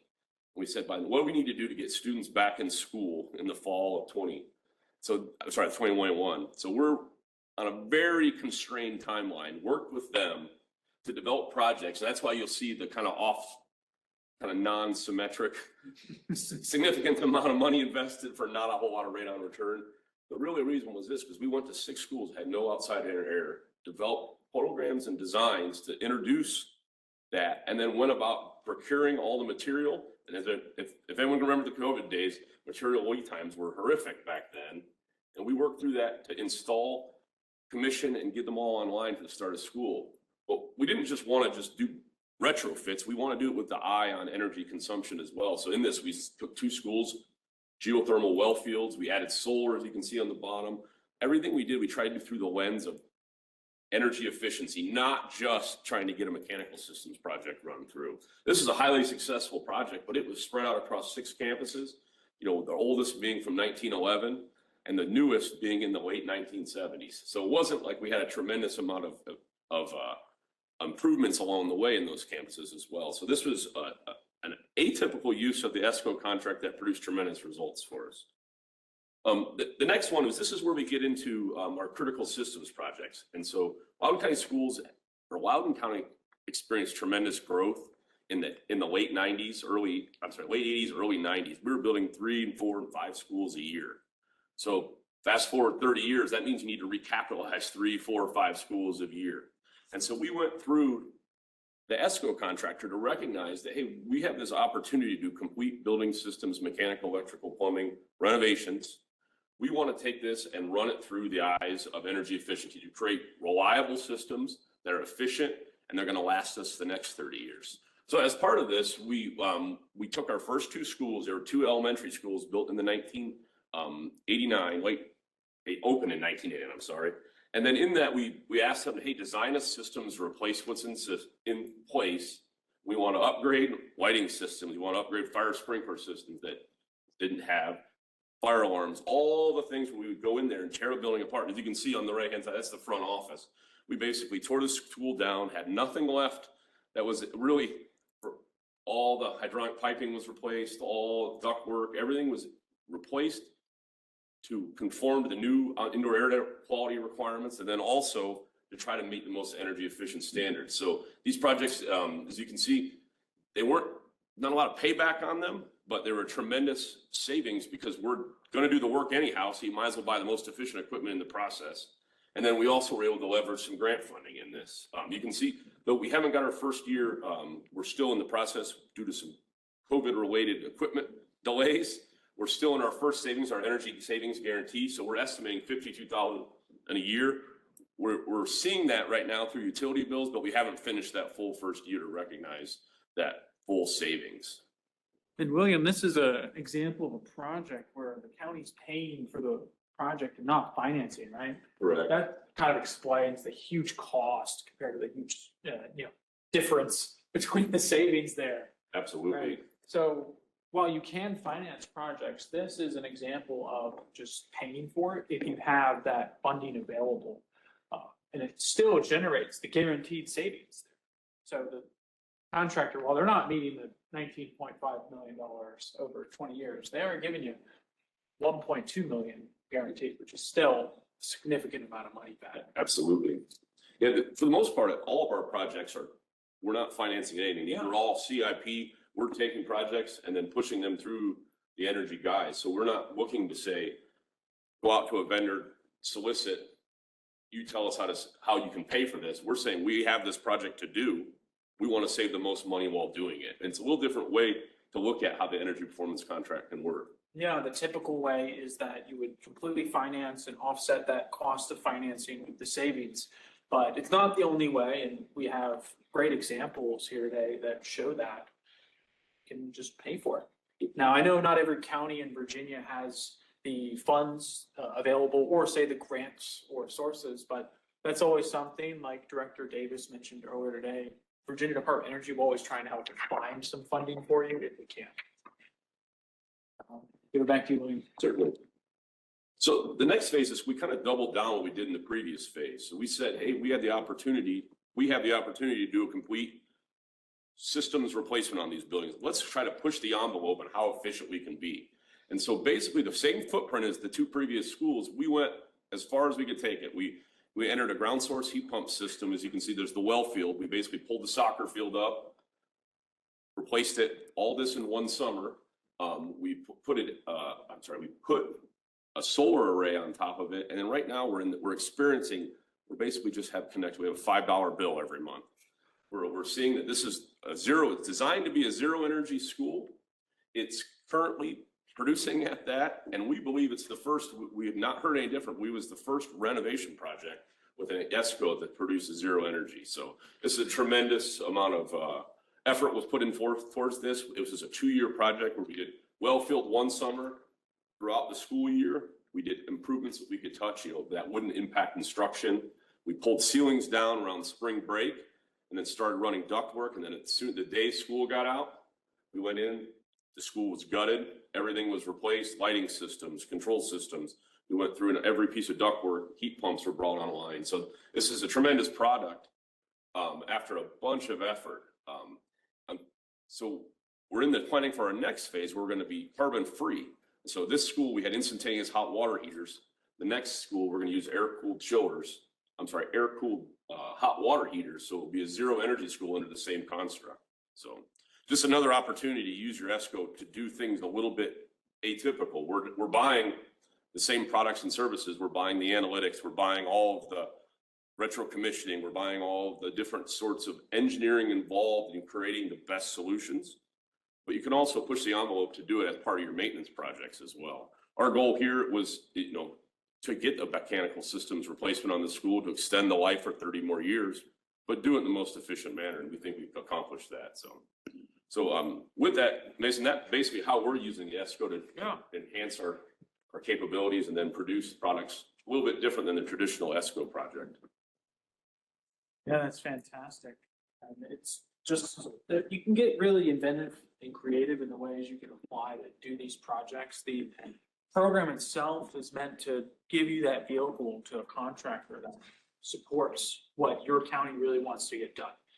And the funding of it can be a little bit atypical, or you can go straight down the normal route and finance it.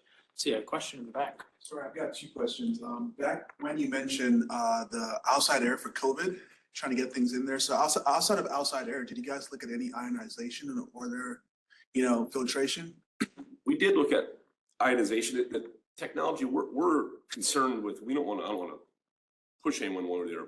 We didn't think the technology was right for a school. Gotcha. And so we opted not use that technology during that time frame. So we thought, basically the best way to do it, we put MERV 13 filters in, put the 15 CFM per student per hour, so basically the requirements, ASHRAE requirements in a school. It was just our choice. I don't want to, one way or the other, that was how we moved forward. I'm saying. apologies. Per facility kind of choice there. Just curious. Do you have a second question? Oh, yes, the second question was asbestos. So when you came to some of those buildings you had back in the 80 timeframe, so like asbestos, was that included in there or did you guys not have it? No, when we come across something like that, we would abate whatever it would need be. We have with our requirements, we're pretty up to date on where all of it was. And so we would include that in the contract scope or let them know as they were developing their IGAs that this was going to be part of the contract. You're working in an area and they disturb it, and then they would need to abate and basically take all the precautions to make sure we're keeping the children safe. That's with the ESCO. Yeah, the ESCO handled all that as the prime contract. Yes, I kind of glossed over that. We had the ESCO do all of the work. They were the designers, the contractors, and then they were the on-site supervision. So during these phases, they're out there, like for instance, during the well field drilling, they have representatives out there coordinating, making sure that safety, making sure all the aspects of quality control are being taken care of.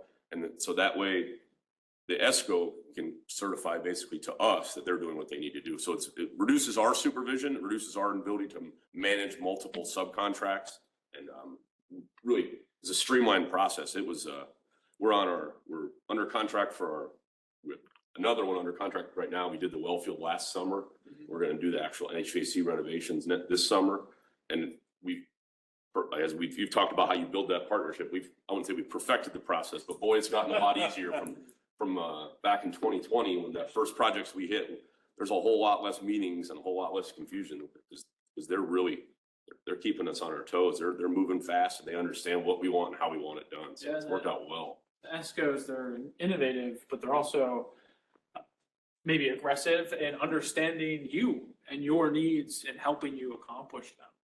I tell a lot of people they've never learned a lesson twice. Everything they've done, if they made a mistake, they rectify it, they move forward, and we've not had to.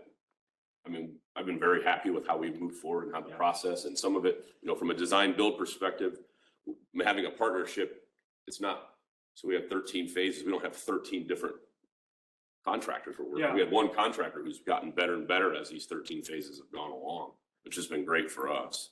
Reduces McKell's, a lot of headaches on our part because contracts get easier, bidding get easier, the recognition of the subcontractor pool in the area gets easier because they know who to work with, they know how to work with, they know lead times, they know your control system. All these things just get easier with each phase. So. Saw a question over here. On that, I guess I should have mentioned in my presentation, but just because you said that there too,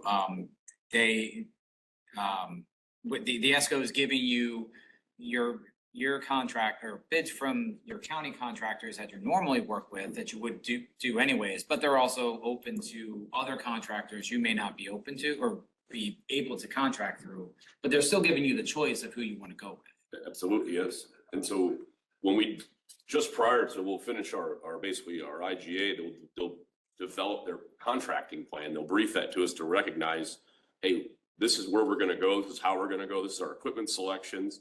And for the most part, they're saying, hey, we got multiple offers. Well, how would you like to proceed? And it's our decision as part of this way it's written. And it's much, hey, we feel this contractor might be overloaded. We'll couple this with other work going on in the area. And so it's been very beneficial. And we've heard positive results from our subcontractor community as well, because they're happy how that works. It's really important to note. I think some people who use the program, they forget this as they start moving through it, because it can be a complex thing to brave through. You face that year one, it's a lot. And then as you got to year two, you're like, okay, this is much more manageable. And now it's like, we've got this down, perfect, right? But at the end of the day, it's your project. You're in control of it. You're going to be selecting the partner you want.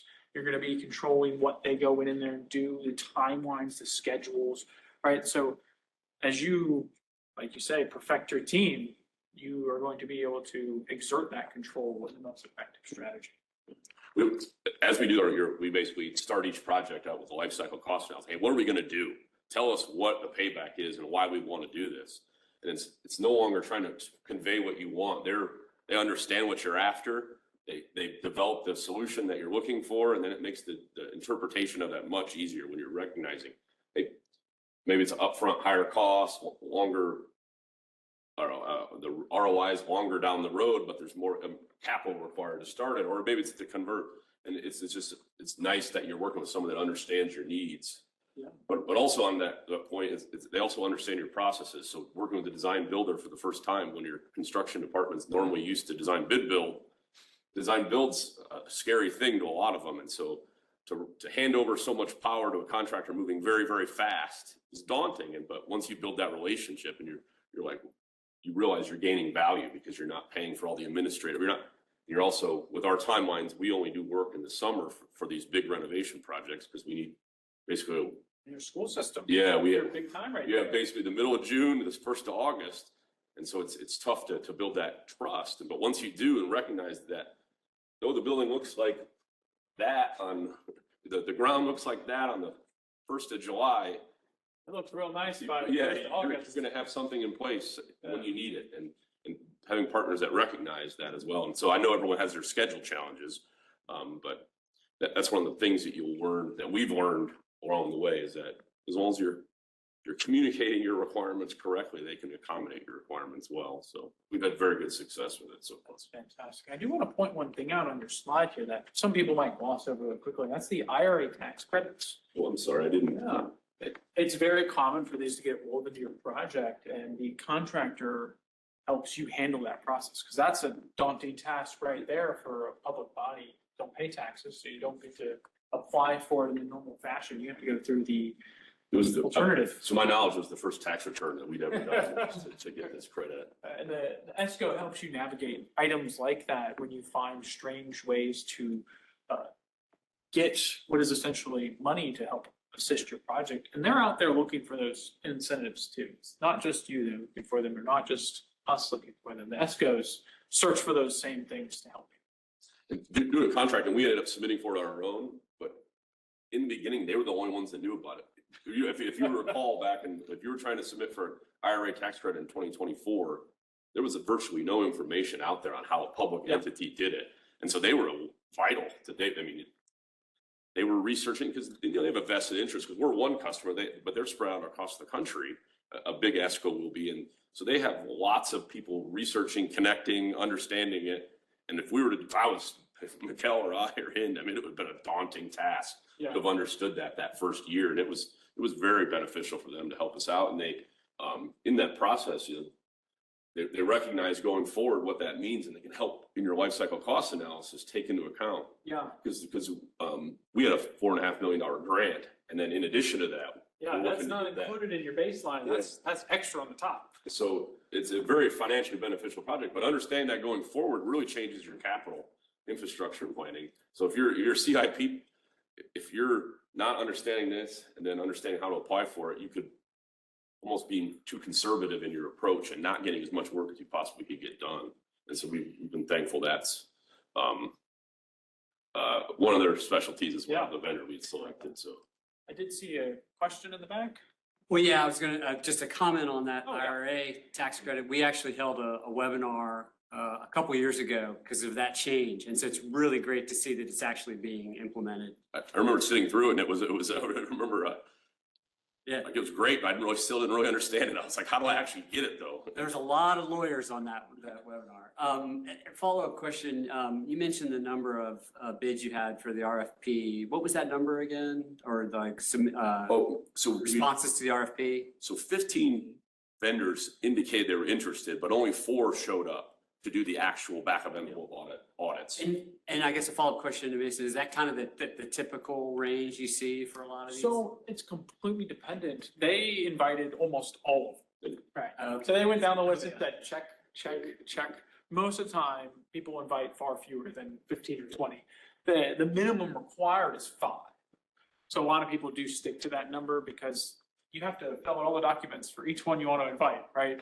So it can be daunting just to be step 1, like, okay, we finished the feasibility, now we have to invite all of them. It's like, here's some documents you have to get for every single one of the ones you invite. They go, okay, well, right? In our re-solicitation, we invited all as well, just because we want to get maximum opportunity for our team.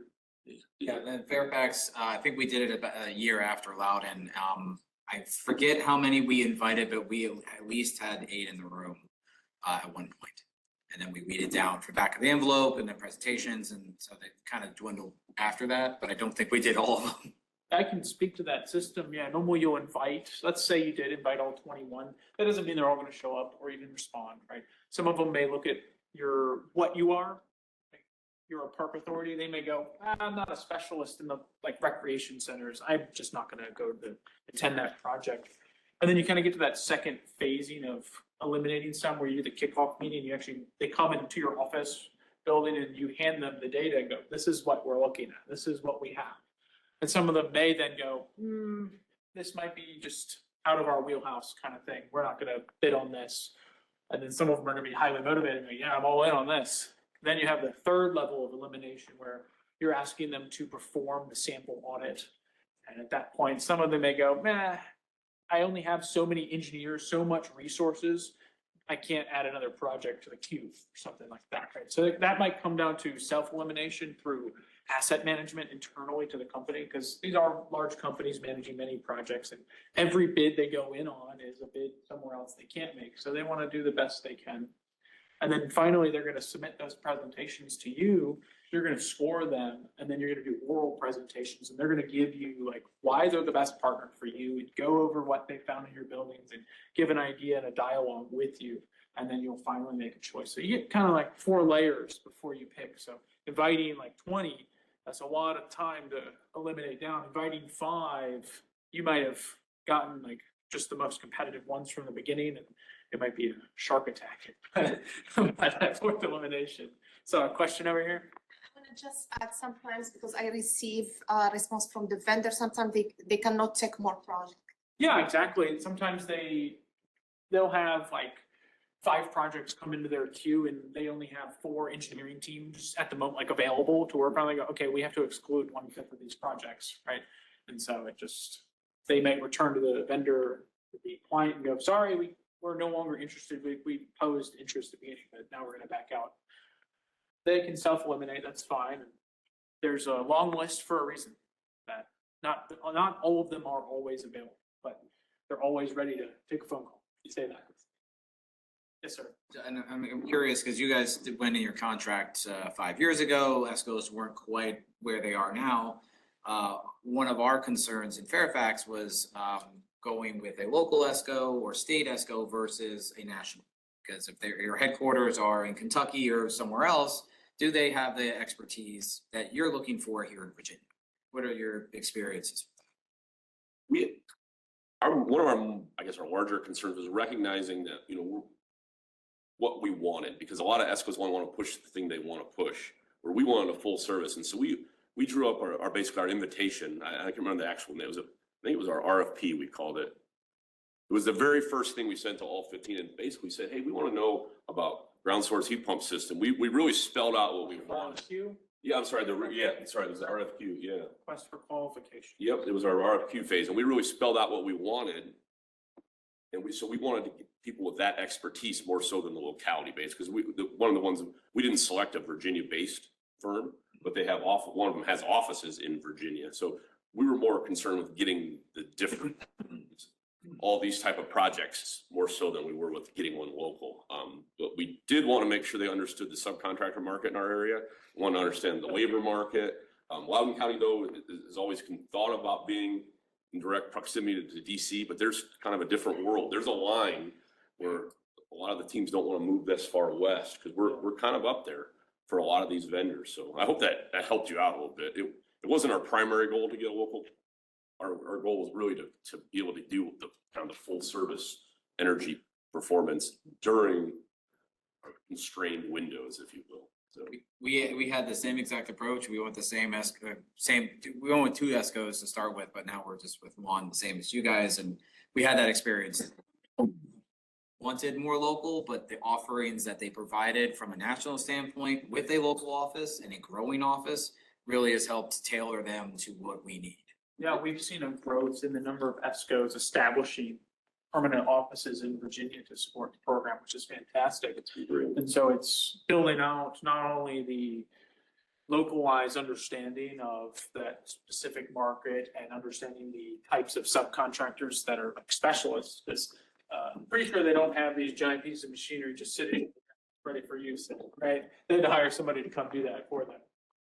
no, that's a big deal. Is that understanding the availability of the equipment, because when does everyone want to drill wells? Well, the weather's good. You know, they don't want to drill in the middle of the winter.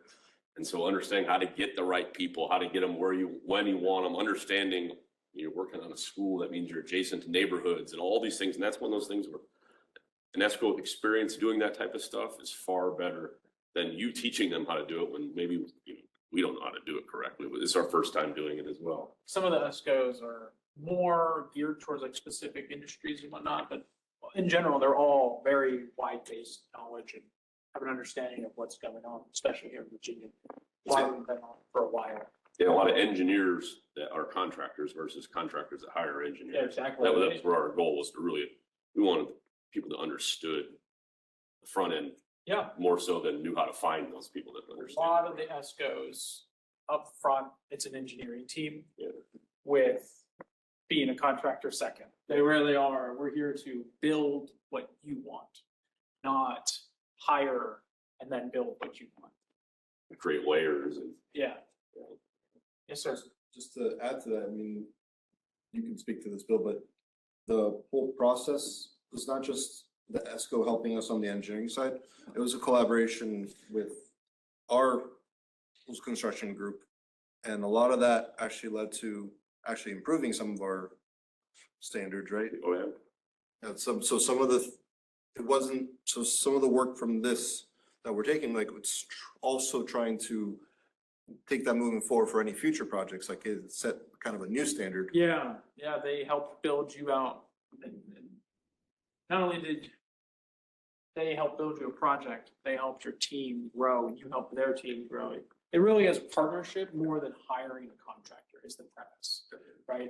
It's not, we want you to come do this project and then you go on your way. It's, you're gonna come do this project, and something that hasn't really been touched on today, because of the particular type of project we've been looking at, is that the ESCOs will spend time with your maintenance teams, your construction teams, and teach them about like how to maintenance this piece of equipment that is installed, or how to completely understand this new BAS they've put into your system that interlocks all of your equipment that you've now installed.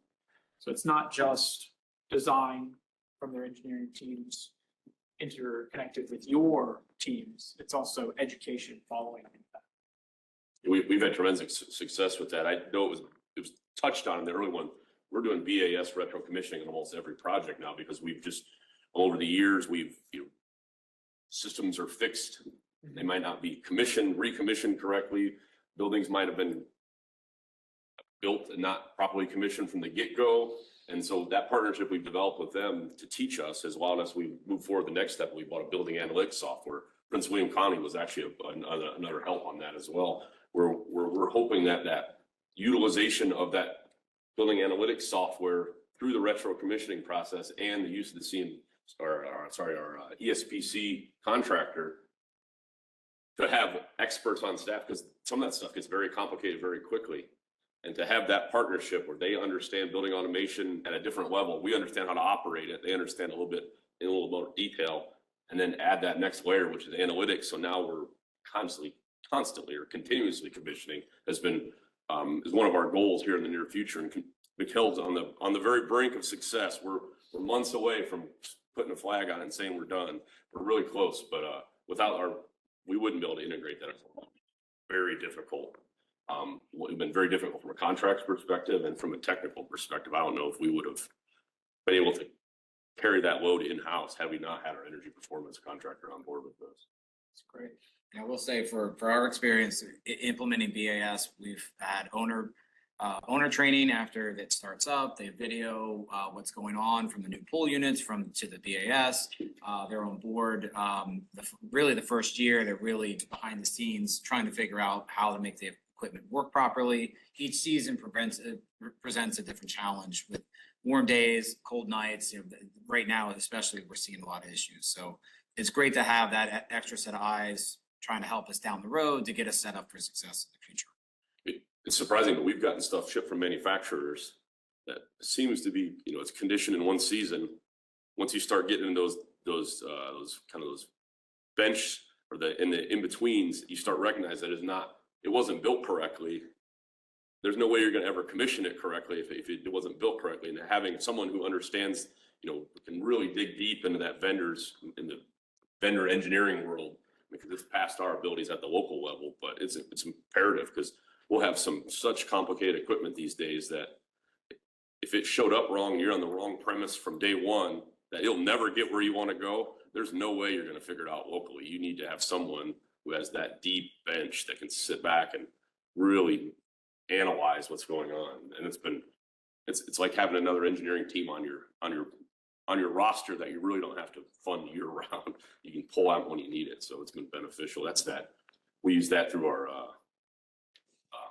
basically the ad hoc work portions of this ESCO contract. We're able to buy services. So Well, thank you, William, for your presentation. We'll go to some closing remarks now. I'll ask Brandy to come back up. Thank you, Mason. So, Yeah, just take so I it. can refer to my notes. So Virginia's success with these programs has become a model for other states. That wasn't really touched on, but we've been doing energy savings performance contracting since 2002. And VEMP was established, I think, roughly 2013. And VEMP encompasses both demand response and energy savings performance contracting. And just to give you some numbers for Virginia, since 2002, we've had $1.2 billion in contracts for energy savings performance contracting. 756 million of those are from public bodies alone. That's schools and counties that have contributed to that. Demand response revenue between 2017 and 2025 was 22 million, with an additional 5.6 million forecasted for 2025. But one of the themes from today's training, I hope came across, I felt it came across throughout the duration of the training, was that partnerships are fundamental to the success, scalability, and sustainability of these projects. Partnerships in ESPC multiply the value of the initiative, delivering energy savings, reducing risk, and enhancing modernization without that fiscal burden. These relationships transform isolated energy upgrades into strategic infrastructure investments that serve both economic and sustainability goals. But most importantly, connect with your state energy office. Mason is seasoned. He can help you through both the programs. He can help you make those connections with Voltus. You can request a no-cost energy savings performance contracting and demand response readiness assessment. He can help you explore the pre-qualified ESCO list, connect you with our leads at Voltus, and think about a blend of strategic planning, financial structuring, and leveraging external incentives. Prioritize financial performance, phased implementation, and ways to kind of reinvest your savings into deeper projects. Bundling both demand response and energy savings performance contracting can help you find revenue streams that can kind of fill gaps. But the most successful projects will blend these funding sources, phase energy conservation measures strategically, and ensure creative financial models to deliver maximum impact with available resources. I think that's all I've got. Yeah, one thing to add about working together is that today we had Fairfax County Park Authority and Loudoun County Public Schools. And just remember, those are your partners too. They've got a lot of experience. So, I'm assuming they'd be fine if you call their personnel and ask, hey, how did you get through this part of the project? If you want to kind of get an idea. Keith earlier said if you wanted to see technical specs for his project, he'd feel free to share them. So we can work together as well as the counties and just help each other get through a project. I'll hand it over to Joe. Yeah, just to close this out, first off, thank you, the Virginia Energy team and all the presenters today. For those online, we are going to have this, it's being recorded, so we're going to have this available on our website along with the PowerPoint presentations. So obviously it's something that you can share amongst your teams, at home. And we're also going to put it in our upcoming newsletter. And so thank you very much. And we'll close it out. Thank you. Thank you. Hope you all have a great day.